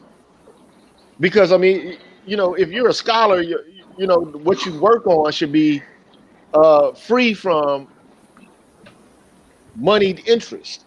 You know, like you shouldn't have foundations who give you grants impacting the content of your research, because that inhibits, you know, your freedom to develop your, you know, that knowledge on its own terms, or you know, it's going to have a biased, you know, impact on what the outcome of your work is. You know, but the same goes for science as well. Like I started doing a philosophy of science series, but I stopped because people weren't watching it. So I was like, okay, let me pull back from that because they're not ready for this. But at the end of the day, bruh, money is not the issue. It's the love of money that's the issue, and the extent to what people will do to get it is the issue. Okay, we all need money to survive in the world we live in. But damn it, and I'm not looking for equality of outcome, but damn it, the outcome can't be so disparate to the point where you got some people, man, digging in trash cans and living on the street, and you got other people living in 30-bedroom houses and they only are two family. They're only two in the family. It's absurd, man. That's just my viewpoint on it. You know, like. I got yeah, go ahead. Is this Eric? Oh No, no, it's fine. I'm Eric. My bad. I Well, didn't go ahead, brother. Go ahead and talk. I'll go after you. No. I wanted to hear, but if I don't know if I answer your question adequately or not, and I'm just talking out, what I feel at this point. I'm just being guttural, okay? Yeah, I don't have a problem with like somebody having 100 times more than somebody else. Okay, but damn it, man, some people, man, like have billions more than somebody else, man. That's an issue, man. That's an issue, right? And we're all human beings. This is why, like, okay, Masonry is not a communist organization, but it has this understanding. It doesn't matter where you come from. Your money will have no impact on how you fare here. Okay, so because you come into the world with no metal on your body, and you're gonna leave here with no metal on your body. I mean, somebody could put a ring on your finger or whatever the case on the casket, but when you leave, your body will decompose, and that ring is just gonna be sitting in that box. Okay, so the idea is your money will not have an impact on what is considered to be masterful here in this space. But that's not how this world works, man. It's like money has power and influence, and it shouldn't have the kind of influence that it does. Now, and then also people assume that just because you have money, that you've done something virtuous and that you've done something righteous in order to attain it. But actually, the converse is often the case. Think about how like Trump's father made his money, man. His father was married to the mob and dealt with real estate in an unscrupulous way. Think about how the Kennedys made their money. Okay? Think about how Joe Kennedy made his money. Hey man, look. Think about how the West gained its money. Gained its money through the annexation of land, slavery, and colonialism. But then they sit back and they talk about the work ethic. This is the issue that I have. And it's this indoctrination, right, that I have an issue with. Like, but I'm like Sand Dog, man. Like, I went to college, man, and my father, he always took me around to the African festivals. He didn't have pictures of white folks all up in his house. He didn't have the white Jesus in his house. He had pictures of African totems. You know what I'm saying? Like, he's like, look, this is where we're from. I don't like, you can worship Jesus if you want to, but at least let him be a black Jesus. The Latins got a Latino Jesus. The Asians got an Asian Jesus. The white people got a white Jesus. Why did you need a white Jesus on your wall? Okay? Because he's represented differently in different cultures, right? So, wow. And just learning so much. And my father used to kick it with professors all the time, too. So, because he worked at Chicago State. So, I was always, listening to these conversations. I didn't always comprehend what I was listening to, but, I was listening, because I was forced to listen to some degree.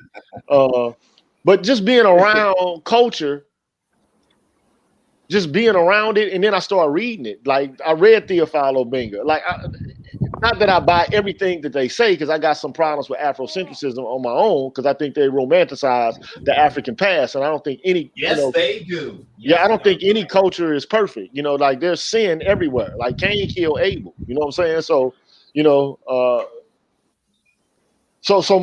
but I did read Theophilo Benga, Cheikh Anta Diop, Ivan Van Sertima. I read a whole bunch of stuff, man, coming up. And I don't think these guys, man, have read any of this stuff. They haven't even read Western philosophy, much less Afrocentric philosophy. It's like we don't read. So the only information we get about politics is handed to us through the left and the right. And it's not even a rigorous, investigation of these matters. And that's the issue I have with, even average Americans, dude. Like, primarily I teach white kids, man. And they don't know shit about their own culture, bro. They don't even want to learn about it. So if they don't want to read Socrates, Plato, whatever, you can't read Socrates, but if they don't want to read Plato, Aristotle, and learn about the rudiments of Western culture, man, I can't blame black folks for not doing it, except for the fact that it has more disastrous outcomes for us. Exactly. What's the use of reading it when you've already won, right? Man, bruh, like, I mean, you know, I mean, well, at least I mean, have probably some. speaking for white folks. I know that's what, yeah, but Right. but don't go around life acting like you know shit that you don't know about your own culture. Like, I know more about Western culture than the average white person does. I mean, because I understand the seeds of their culture, because I know their philosophers. I mean, going back to people before Socrates, Thales, Anaximander, Anaximenes, Pythagoras, you know, Xenophanes, you know, Heraclitus, Parmenides. I know this shit.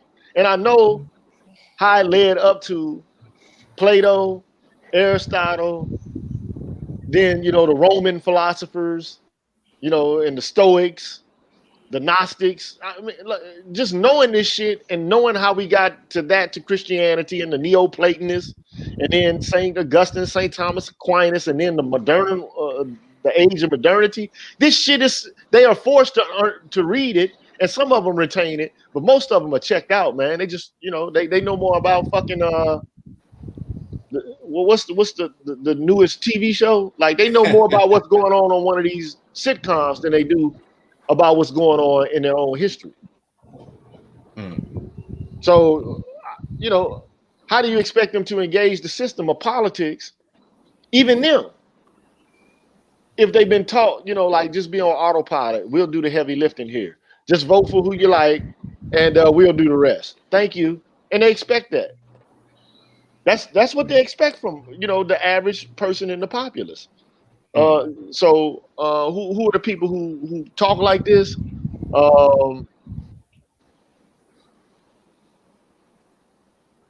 Chopin, what's his name? Who is that guy's name, man? Like, some of this shit is eluding me. Let me look it up right quick, man, just so I can know it, because I'm reading my own shit. Let me see, because you know I can't remember everything, so I you know, I write it down so I don't have to remember it.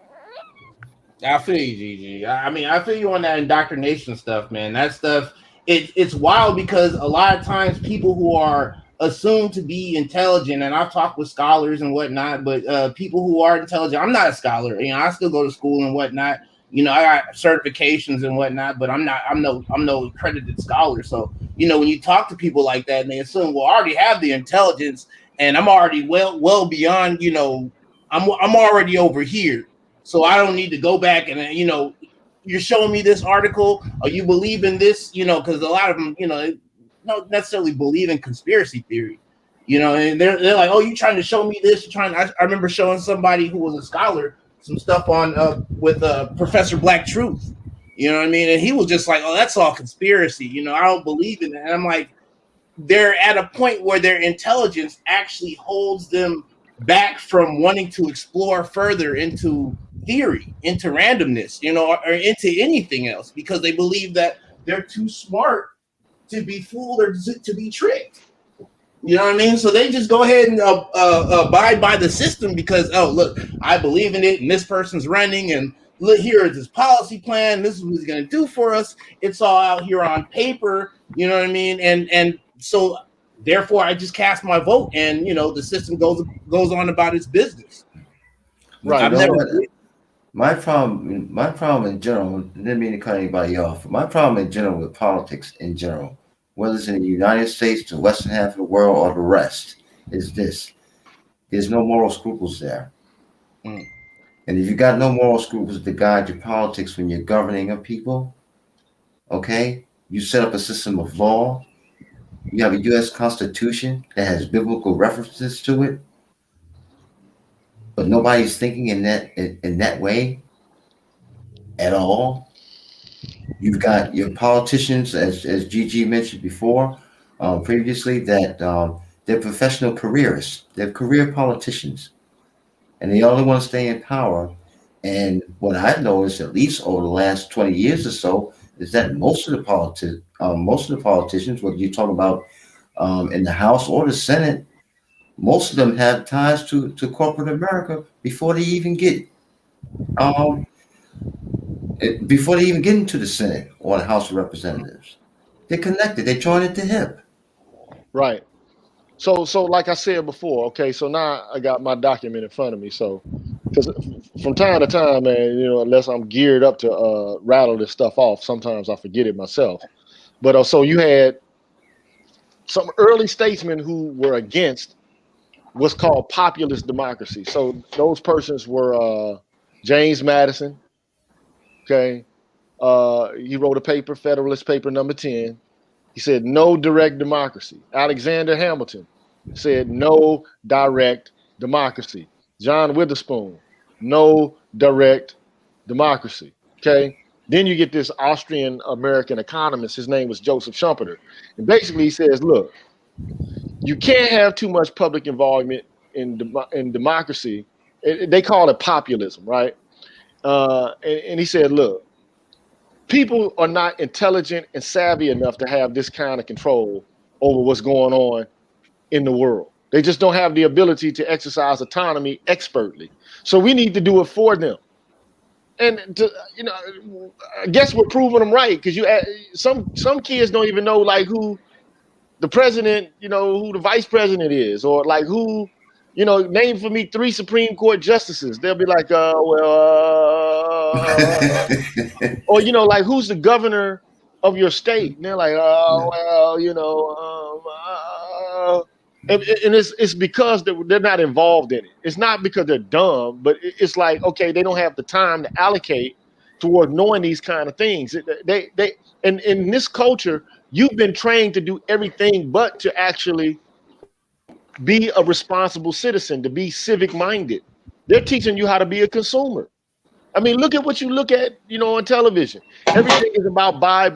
Look, we got something to sell you. Even YouTube, we got something to sell you. Hey, look, guys, look. I mean, like, they're not trying to coax you or nudge you into doing something productive. They're trying to nudge you into buying things. Hey, you know what, GG, you're absolutely right about that. And I didn't mean to cut you off, but you got World Star now that actually has commercials before a lot of the videos, and it's crazy because you'll watch some video about a black person getting killed, and they got a lot of them on there, and it'll be like, oh, before you watch this video, why don't you check out Mercury Insurance? Like, what? Wait, what?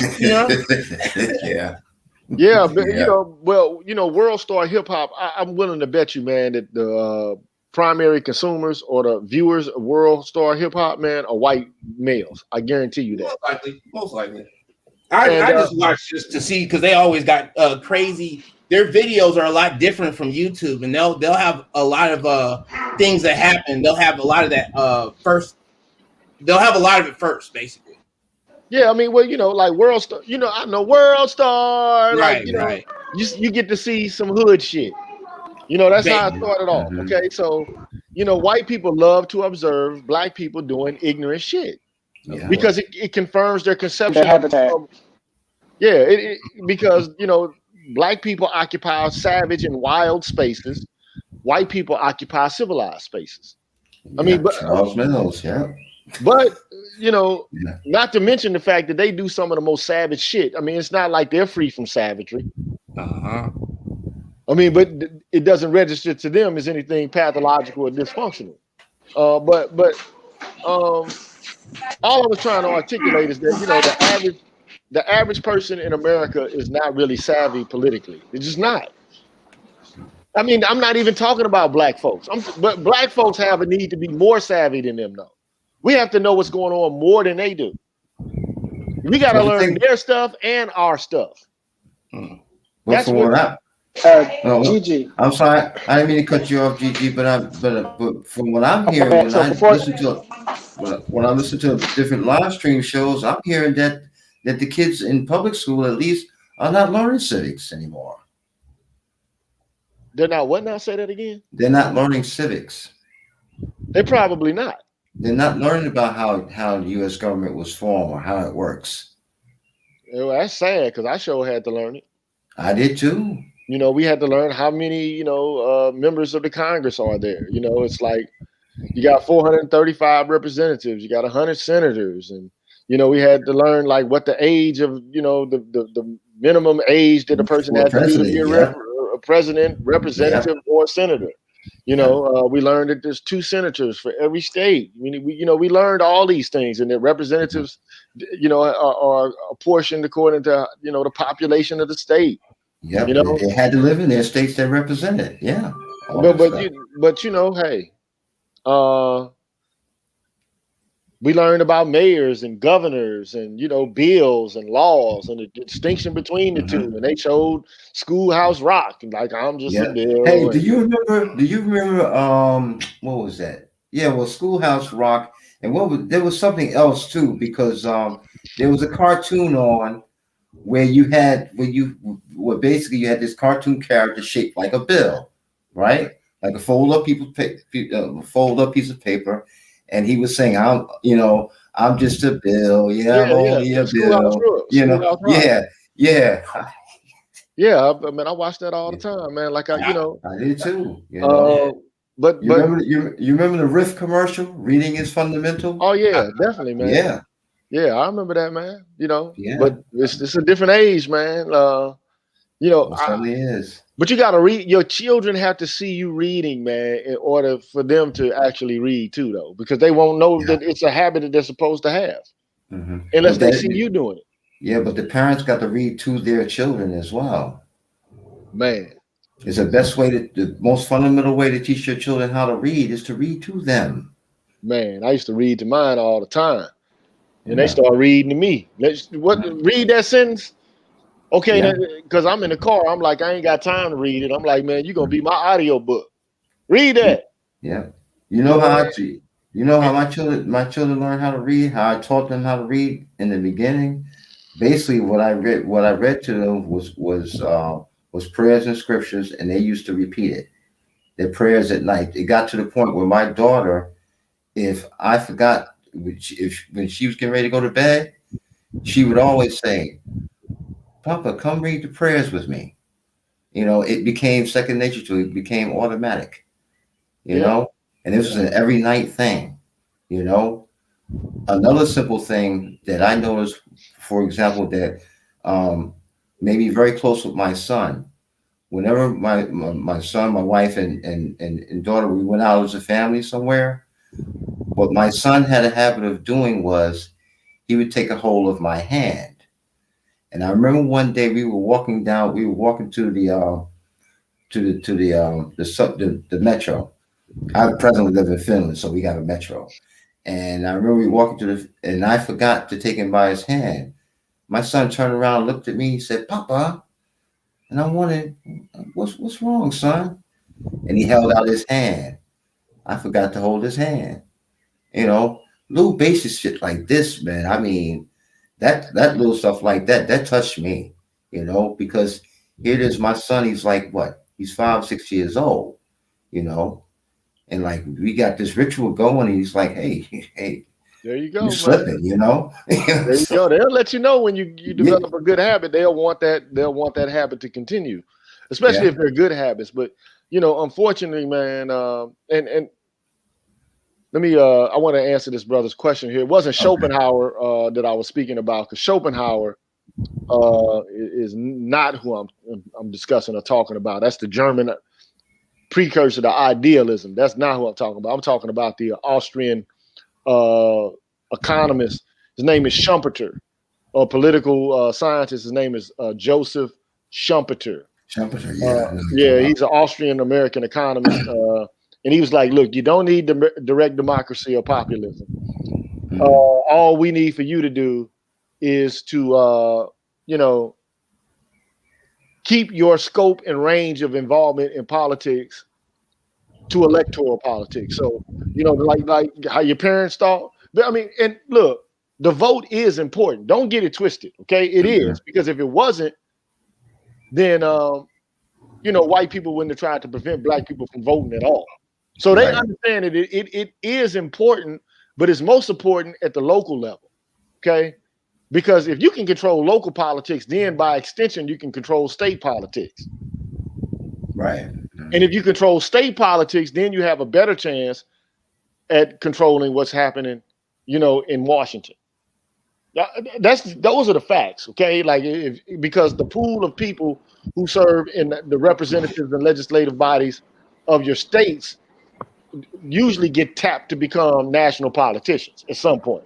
So that's like the I guess you would call it the B or the C leagues before you get to the big game, which would be national politics. But if you can control your local politics, you can have a more substantive impact over what goes on in your immediate environment than, say, for example, what happens at the national level. But right now this is a pay for play game, man. We got a dollarocracy. It's not a democracy, man. And that's the problem, like that a lot of people in social and political philosophy have. It's like this resembles nothing of the freedom of the ancients.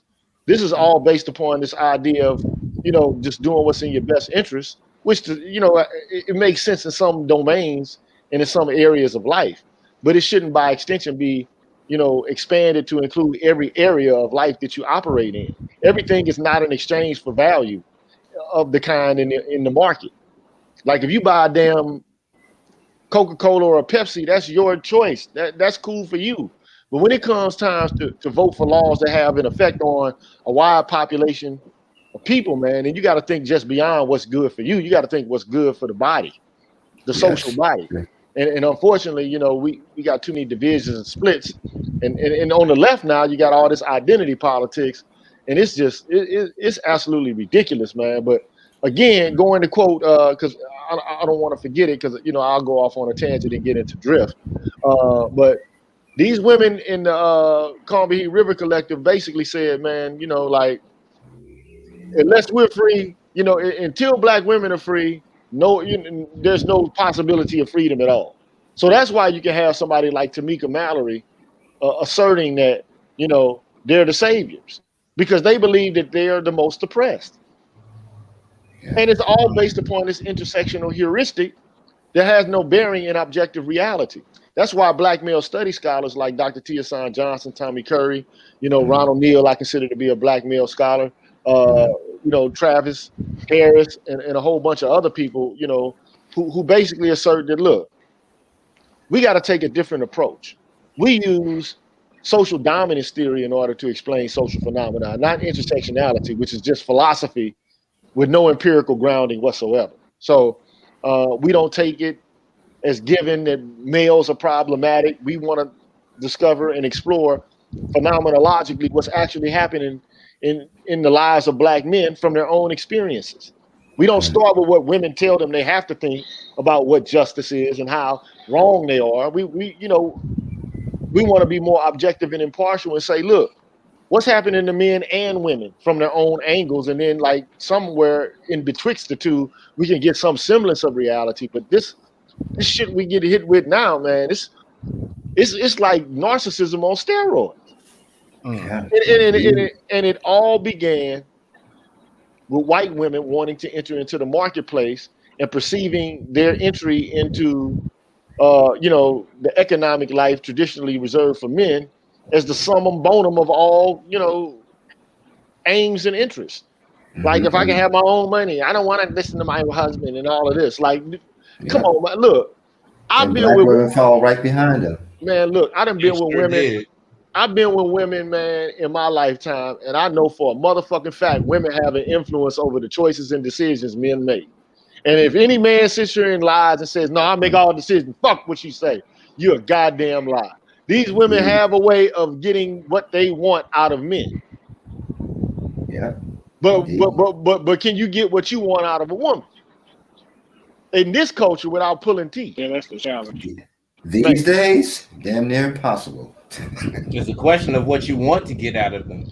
You know what I mean? If you're just trying to get some cheeks, then most cats, which is most cats' goal, you know what I mean? Then they're only going to go after what they can get. But the whole thing is that it's managed to set a wedge as far as, because I'm dealing with the same situation myself. I know a woman who is older who decided to go back to work, and she didn't even really have to. She just wanted to because that's what her mother did. You know what I mean? And it was just like, she's been married for years. You know what I'm saying? And she just wanted to go back to work just to prove that she could work because she had some notion that people told her that work was something that she wasn't supposed to be able to do. You know what I mean? And I'm like, well, you can always do it. You can go do a job. That's really a nonchalant, a moot opinion that you can't do a job. The whole question is, why would you want to? You know what I mean? If you're in a situation where you can just, cater to a family, you know what I mean? Or you don't have to go work 40 hours a week, then why would you want to join it up in this world? You know what I mean? I've been working since I was 16. So, you know what I mean? I really rarely do part-time work.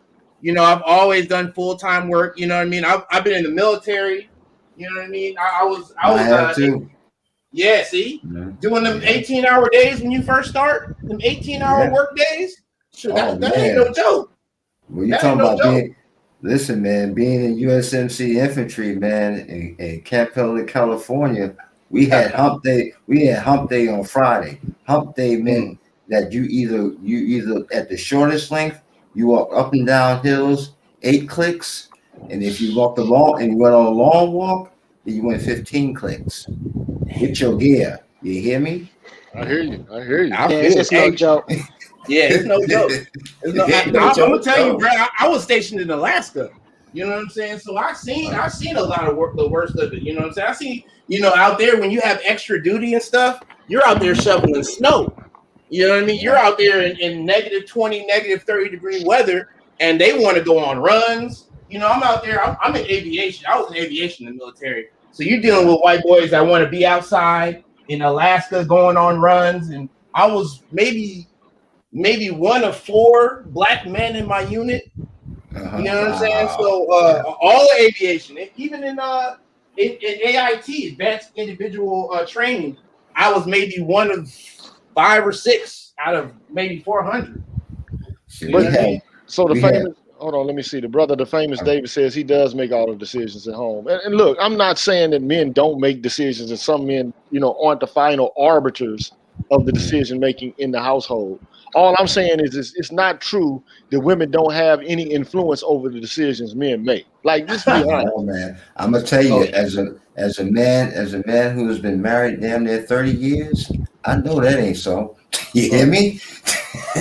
I mean, like, women have a way of influencing the actions that men perform. Period. Yes. Oh yeah. And to say that, okay, well, men don't see. Here's the thing. This is the problem I have with contemporary culture as far as women are concerned. It's as if they have been trained and enculturated not to be nice to us, to be as confrontational and problematic as they possibly can. Like, everything that a woman could possibly do in order to make a man feel good is anathema to them now. And I don't know how that can be sustained. Because if you're in a relationship to begin with, it's supposed to be reciprocitous to some degree. It can't be just one-sided. Like, how could you be with another individual and you're supposed to become one? At least, that's from the Christian perspective, right? I think, on an esoteric level, it's that way in most cultures, right? It's not that you got this woman and she's your slave. It's the two become one.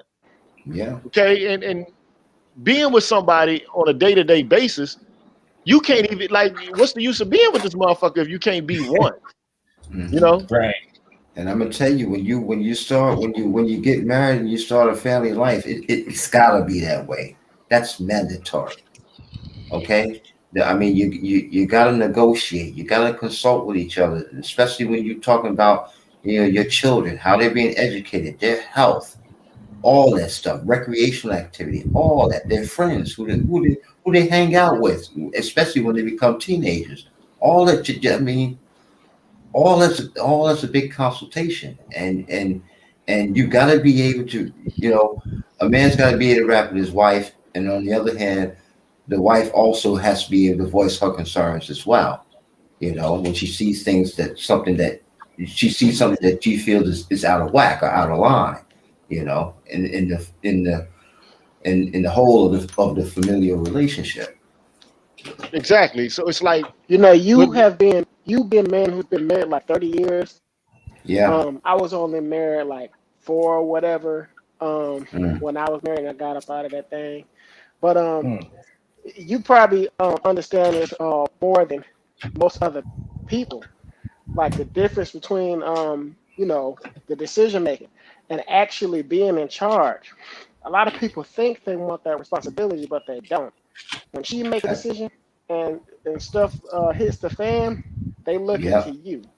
Oh, exactly. When you make a decision, indeed. Yeah. And I'm going to tell you now, my wife and I, we've had our moments, and we've learned how to deal with, when the situation gets a little bit heated, whether it's about the maintenance of the household or how we discipline the children, how correct their behavior and whatnot, things like that. I remember my children. Now this is really funny.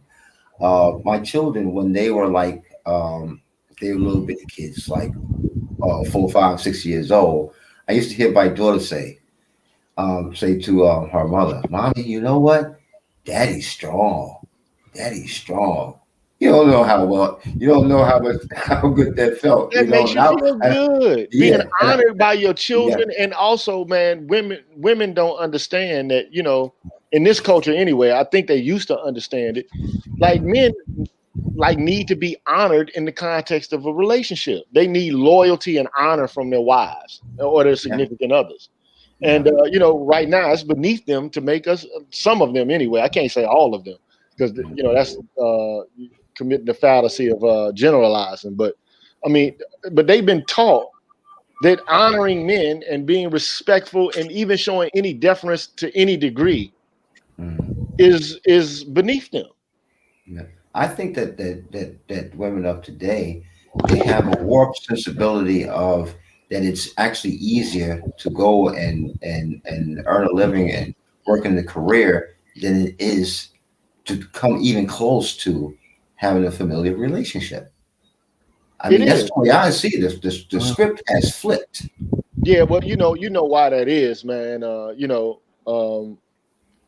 People aren't dedicated to ideals, and they're not dedicated to duties anymore. It's all about hedonism and caprice and about conspicuous consumption.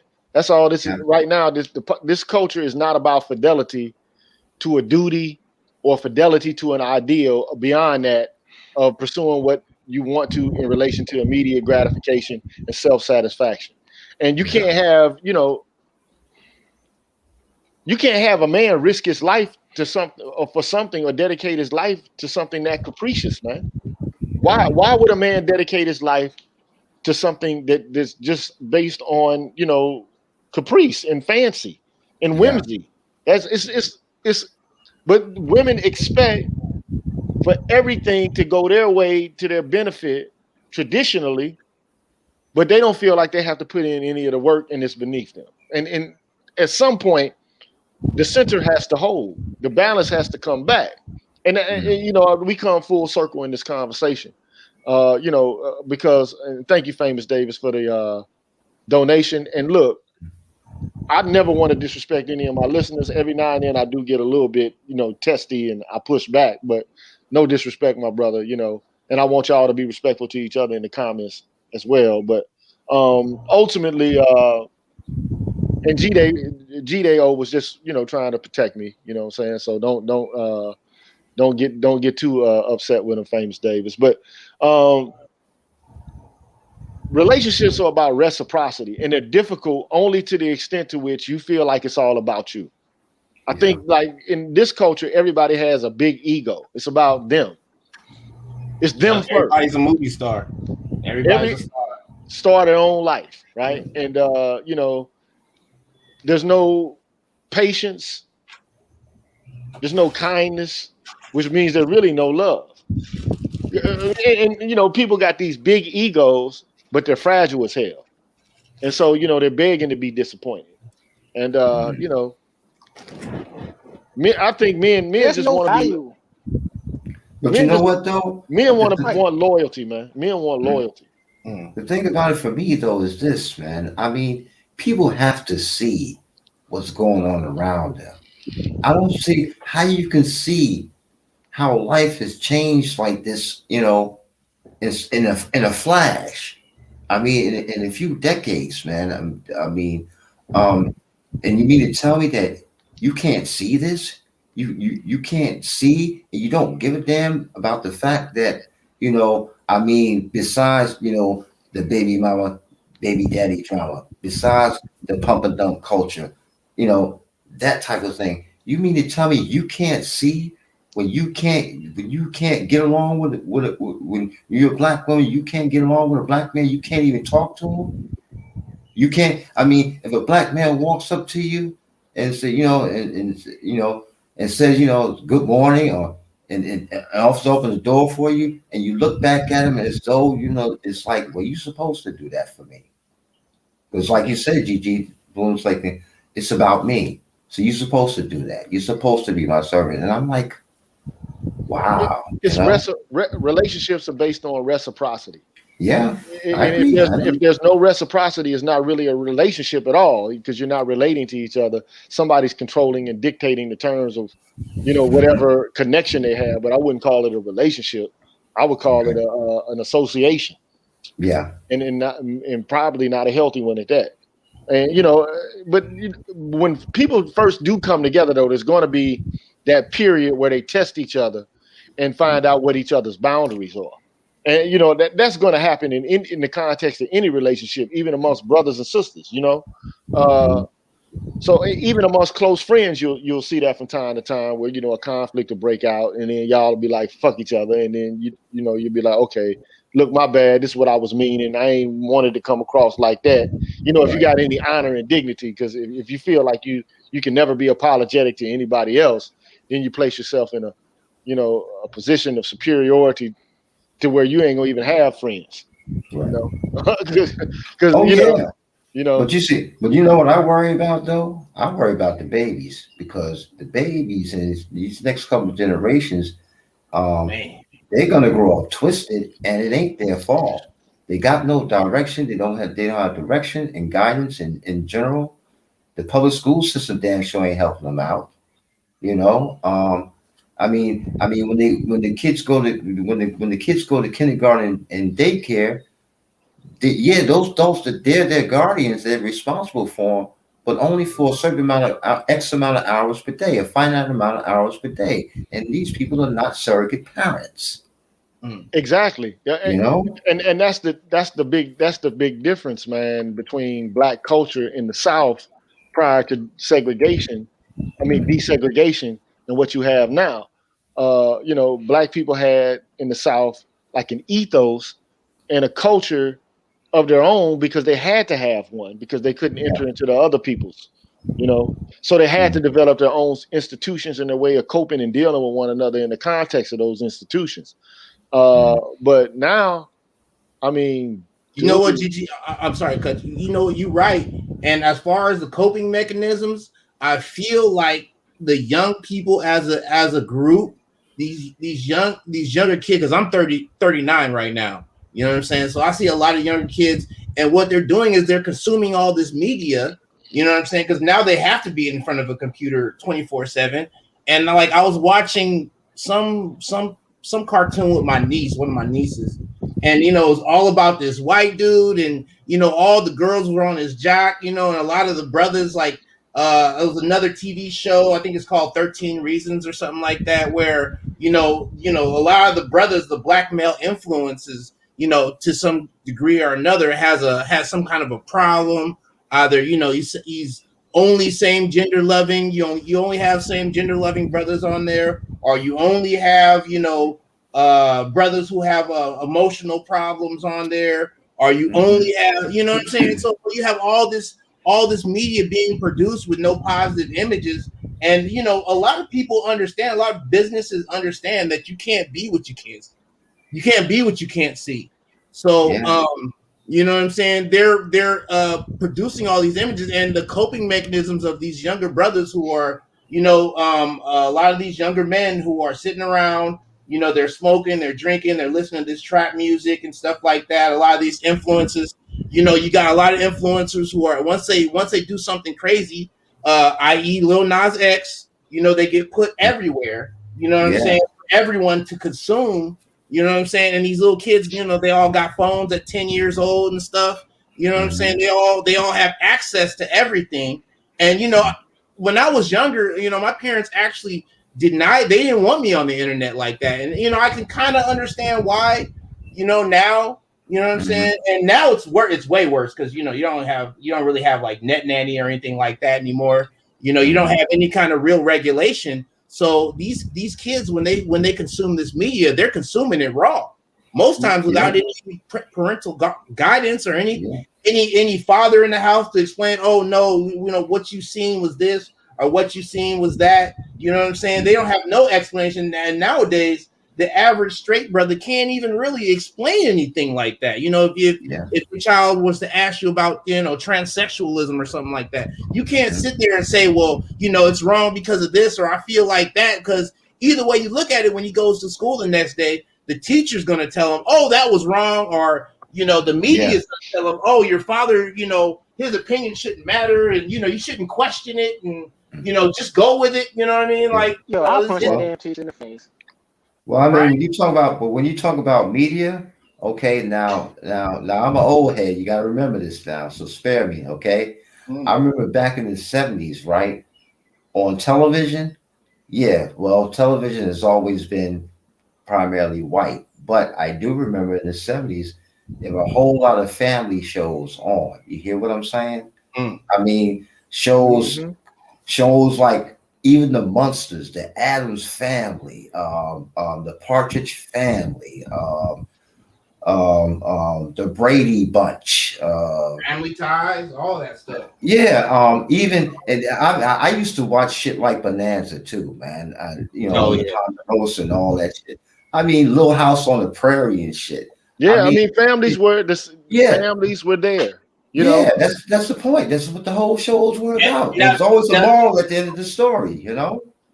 We'll take that in contrast to a lot of the black family shows that have been pulled or have been actually canceled over the years, because you got a lot of the black family shows that were positive influences amongst the black community that have been canceled or pulled, or, you know, they don't really show reruns like that anymore. The Cosby Show, What's Happening? What's Happening? Good Times. Even the little even the black superhero, the live black superhero show. Nobody remembers the Mantis. I don't even know. That was one of my favorite superhero movies. Back in the 70s, man, I was watching Bill Cosby and Robert Cope and I Spy, man. I mean, you know, I mean, yeah. But you know, also though, when I was young, man, like I was born in 71, right? So the TV went off at night, man. Right? Yeah, it did. It did. You know, like people don't understand the importance of that. Yeah, like. They used to play the Star Spangled Banner at the end of the show. They played the Star Spangled Banner, and you hear the boop. And exactly. Yeah. You knew it was time to turn the TV off then. Yeah, because you got to, because there's nothing else to watch. And exactly. And I remember, man, the first time my family purchased a VCR. I remember that. Because that was the way then that you could watch things on television after TV went off, or you could record things on television. Right. You know, that you couldn't watch because you can't watch everything simultaneously. You had to make a choice, either or. Okay. Right, so then it went from the VHS to cable television, which was in California before it got to Missouri. Okay. I remember when they ran all the cable lines and it was a big to do about it. And, you know, that's when, and then you get the internet shortly thereafter. This is when you begin to realize that, okay, this technology is having a profound impact on our minds and our values and on our psychology. And it's changing the way that we actually, you know, integrate with the world. Like, I mean, the small, I remember like the way people engage with music became different when the Walkman came out. Because prior to the Walkman, you used to have a boom box. The boom box, You know, that's the way you listen to music, you know. But increasingly, people are consuming media by themselves on their own terms whenever they want to.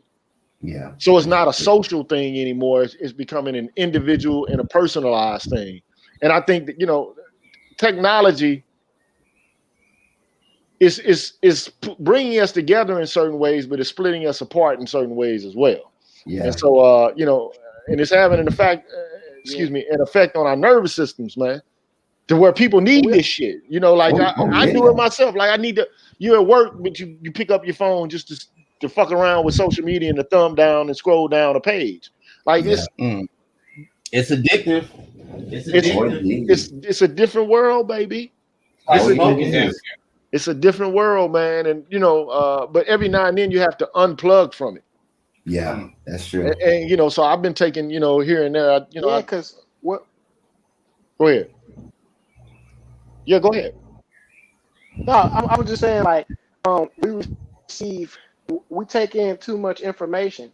Like, like computer terminology, you I don't know if anybody's ever heard of DDoS, distributed knowledge service. Basically, that's just like when your computer, like the ports receive too many packets that they can't hear anything else. So our brains kind of work the same way. And I didn't realize how much chaos that it wreaks on people's minds until I went on a deployment. Like my first deployment to Afghanistan. I was smack dab in the middle of nowhere. I had no access to anything. It drove me nuts for like a week because I was used to like, you know, talking to people or looking at videos and stuff like that. Right. But after about a week and a half, I felt peace like I never felt in my entire life with all the stuff that was going on out there. And then that's when I realized we are literally being exposed to too much. There's a DDoS being done on our brains. And look, this is why I love philosophy, because even though this guy was a Nazi, he had a dope philosophical orientation towards technology and our understanding of how we exist in the world. And so, you know, his idea was, look, at some point you got to shut technology down. And if you don't, your orientation to the world will become distorted. And I think that that's what the West is doing now. He foresaw it. I mean, because, you know, he stopped writing in, you know, the 50s, you know, and by the time he, you know, reached that level of his career, it was pretty much over. But so the idea is, like, take, for example, the internet. There's so much information there, right? Yeah. But it's all the same. Like the brother mentioned before, World Star, like there's an advertisement about insurance before you get to see somebody get smacked in the face. Everything is right next to everything else. So nothing has any more import than anything else. It's all selective. Like time used to be different, not just in terms of one in front of the other, because, you know, seconds are recycled, but like one is before two, before three, before four, and all that, right? Right. But there used to be a different quality of time. So like on a Sunday, it was a time where you don't go shopping. It was a time where you sit back and you watch the game with your family, or you watch CBS or, you know, 60 Minutes or something like that. Or if you had grandma's crib, you had that Sunday dinner. Exactly. So I mean, so it was like, okay, time is qualitatively different at different times. But at the current moment, man, it's become level to where, like, even on a Thanksgiving dinner day, the kids are watching their phone and they got the TV on, and they're not paying attention to the solemnity of what needs to be paid attention to and the care that needs to be taken into the gathering, the focal practice of coming together and gathering and bonding together socially. Yeah. And exactly. You know, it's a problem, but I mean, it's not just in that domain. It's everywhere. You used to not be able to buy alcohol on Sunday. That's right. You know, but now it's like a free for all. Like, get it when you want, anytime you want. You know, so consumption is at all time high. I'm sorry to cut you off, GG, but yeah, consumption is at all time high. And I understand where you're coming from, because I actually used to hook up. I used to work for DirecTV, so I've seen the revolution of people going from having 35 channels to 500 channels. You know what I'm saying? From having from having gaming. Gaming has changed. People used to play Nintendo in front of a TV, right? And they moved from Nintendo to PlayStation, from Nintendo to Dreamcast to PlayStation, and now you have mobile gaming where people can now whip out their cell phone and play Call of Duty. You know what I'm saying? And this destroyed the whole notion of, okay, when I'm going to go play a video game, I go sit down in front of a TV, most likely on the couch, and go play this game for a couple of hours, and then I'll move on to something else. But now when you have mobile gaming, you can take that anywhere. You could be in a bathroom, you could be at your grandma's house, you could be in a family function, and you just pull out your game and your attention is way off in the clouds. You know what I'm saying? So that mobile gaming changed everything, and mobile video and everything. That changed, and mobile media basically changed everything. Yeah, that all started with the Japanese, man. You know, Sony. Sony created that, but it started before then too, though. Because I do music, and at one point, prior to the advent of the synthesizer, and I think the person who created it was a man named Moog. Okay, and the synthesizer, it changed the way people even because music used to be a social activity that you needed several people in order to accomplish. You had people who were one-man bands. They had the cymbal between their legs and played the horn and stuff like that, which is a novelty. But but prior to that, you had to have a drummer, a guitarist, a bass player, a saxophonist. You had to have an ensemble of people. But now it's to the point where I make beats and stuff. You hear it before my shows sometimes. I'll play a beat that I just made, and I don't need a band at all. So it even takes sociality out of the thing, the music. So it's man, it's like, dude. Hey, that beat is fire, by the way. So what now? I said that beat is fire, by the way. Oh, right on. Appreciate that, bro. Sandog, you back? Hey, bro. I'm sorry, Sandog. You killed Earth, Wind, and Fire, team, with your synthesizer. That's why we don't got Earth, Wind, and Fire no more. That's part of the reason why, man. You got programs like Fruity Loops, Reason, Propeller Head, Ableton Live, and Pro Tools, man. And these digital audio workstations or programs, they take every sound imaginable, man, and put it at your fingertips on a keyboard, man, whether it's an actual piano type keyboard or whether it's like a QWERTY keyboard. So it's a hell of a thing, man. And I feel you on that one, GG. And I understand that it the whole concept of the DJ has been transformed as far as now you have these white DJs that can come in and, they don't really have to understand the history or anything. They just come in with a soundboard and take over everything. Bruh, you don't even want to start talking about DJing, bruh. Look, my love for music, man, came from my mother's record collection, man.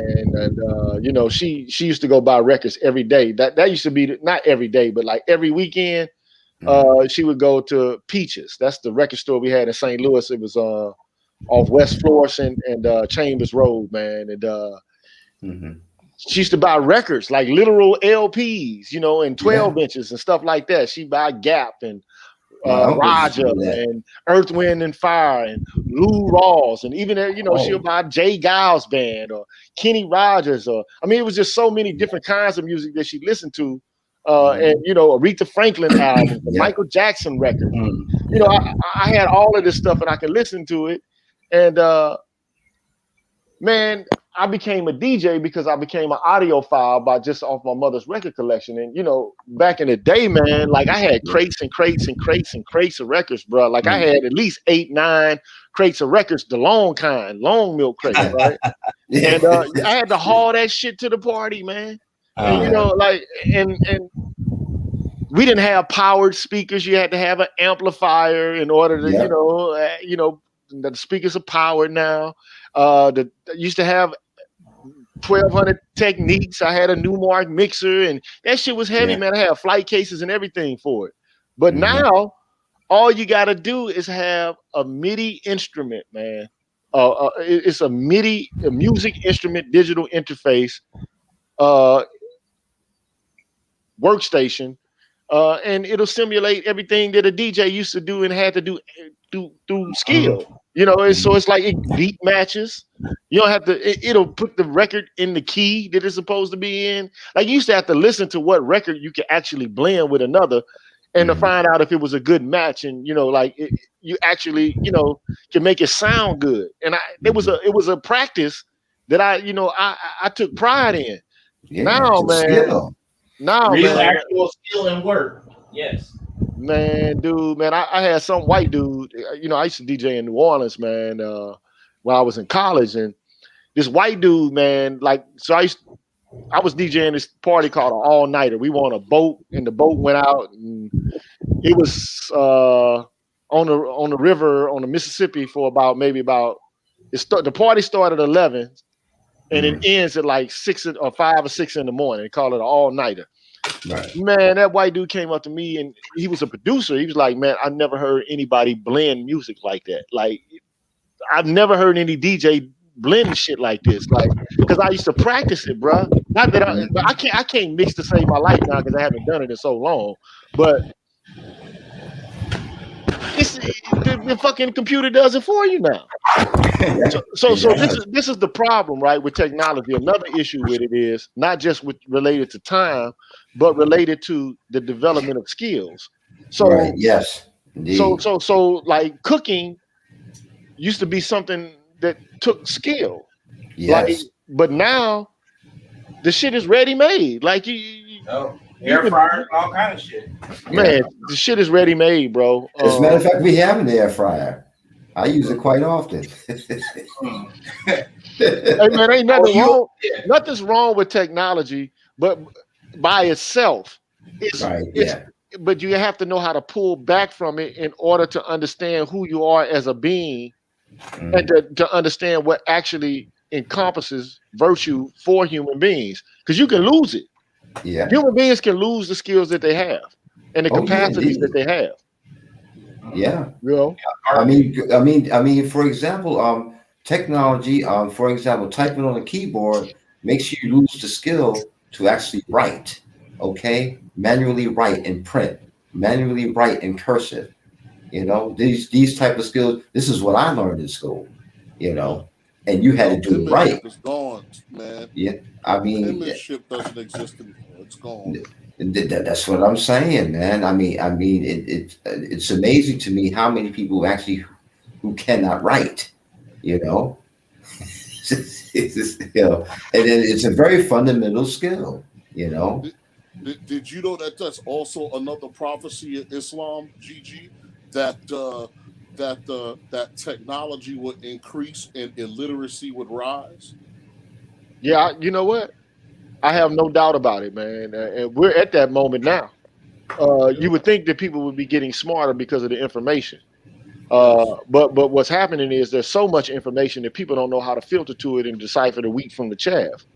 And so that's the issue. Yep. You got porn right next to news about politics. I mean, it's all right there. I mean, right on your desktop. You got entertainment right next to things that are substantive. And so people consider everything just as equal as everything else. There's nothing more important than anything else. And it is all based on your own subjective value system. There's no collective value anymore. That's why I still buy physical books. I like holding a book in my hand and reading it. E-books, I can't stand it, man. I really can't. Well, I do both. I do both, but I mean, there ain't nothing like sitting at, somewhere drinking some coffee or drinking some soda or even drinking some alcohol and reading. Yeah. You know what I'm saying? Like just going through the page and marking in the book, writing in the ledger. Yeah. Note taking. Yeah. And I got a little system, man. I put eyeballs there. Like if I think that's a good idea, I might put a light bulb there, or the eyes for insight. Like that's insightful. Or I might put a inverted pyramid. Like I don't like that shit. Or You know what I do, man? I write when I read books and I see words that are unfamiliar to me, you know what I do? I go to my dictionary, I write the word at the top of the page or the side of the page and write the definitions out, man. It helps me immensely, you know, when Man, I'm reading. I used to carry around flashcards with me, man. Everywhere I went, I had a flashcard because I was trying to take the graduate record examination, and you needed to beef up your vocabulary. But I mean, it became a practice for me, like just learning how words work and the origin of words and how to make sense of words. Man, it's all this stuff is a lost art, man. Yeah, my mom used to teach me phonics at home. My mom used to teach me mathematics, keep me literate in mathematics by using flashcards. You know, we took out a time, after I came home from school, and she'd be home from work, and we would usually do this before dinner time.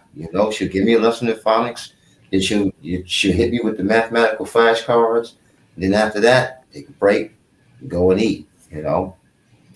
And you know what? That's a dope mom because she was interested in your intellectual and cultural development, man. Yeah, man. I mean, I used to build models, plastic models and whatnot. She subscribed me to a model builders club and whatnot. I used to get a model once a month and whatnot.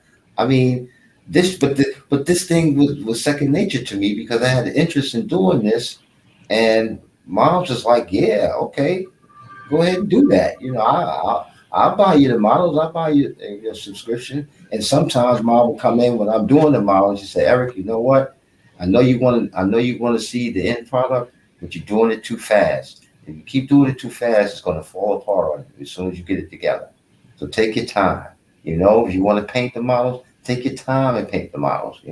This type of stuff, man. And it's a lost art. It's a lost.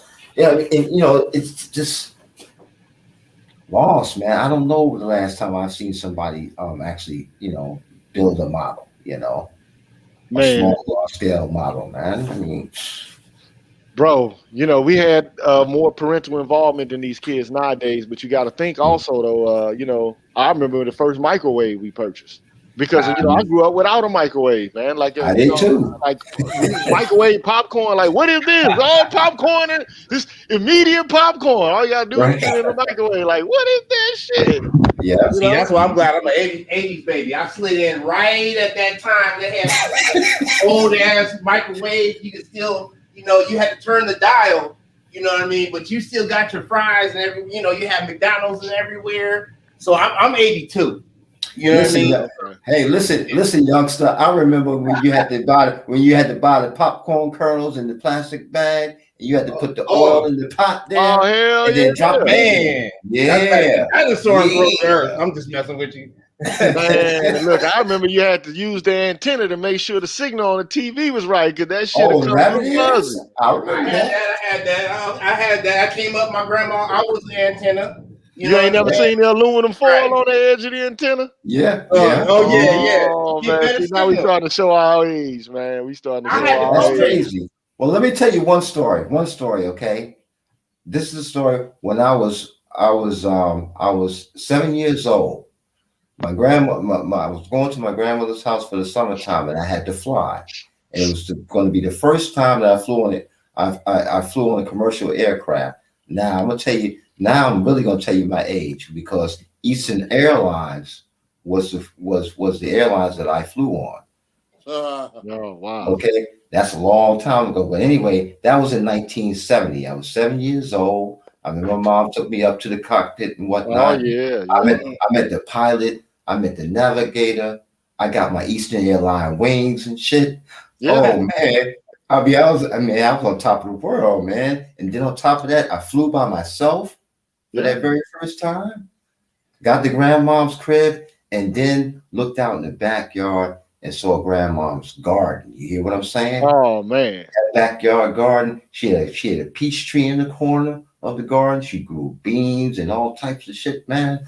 I remember one time I was walking through the garden. I remember my grandma, she came out. She said, Eric, you gotta be careful where you're walking, baby, because you're stepping on top of my beans. Yeah.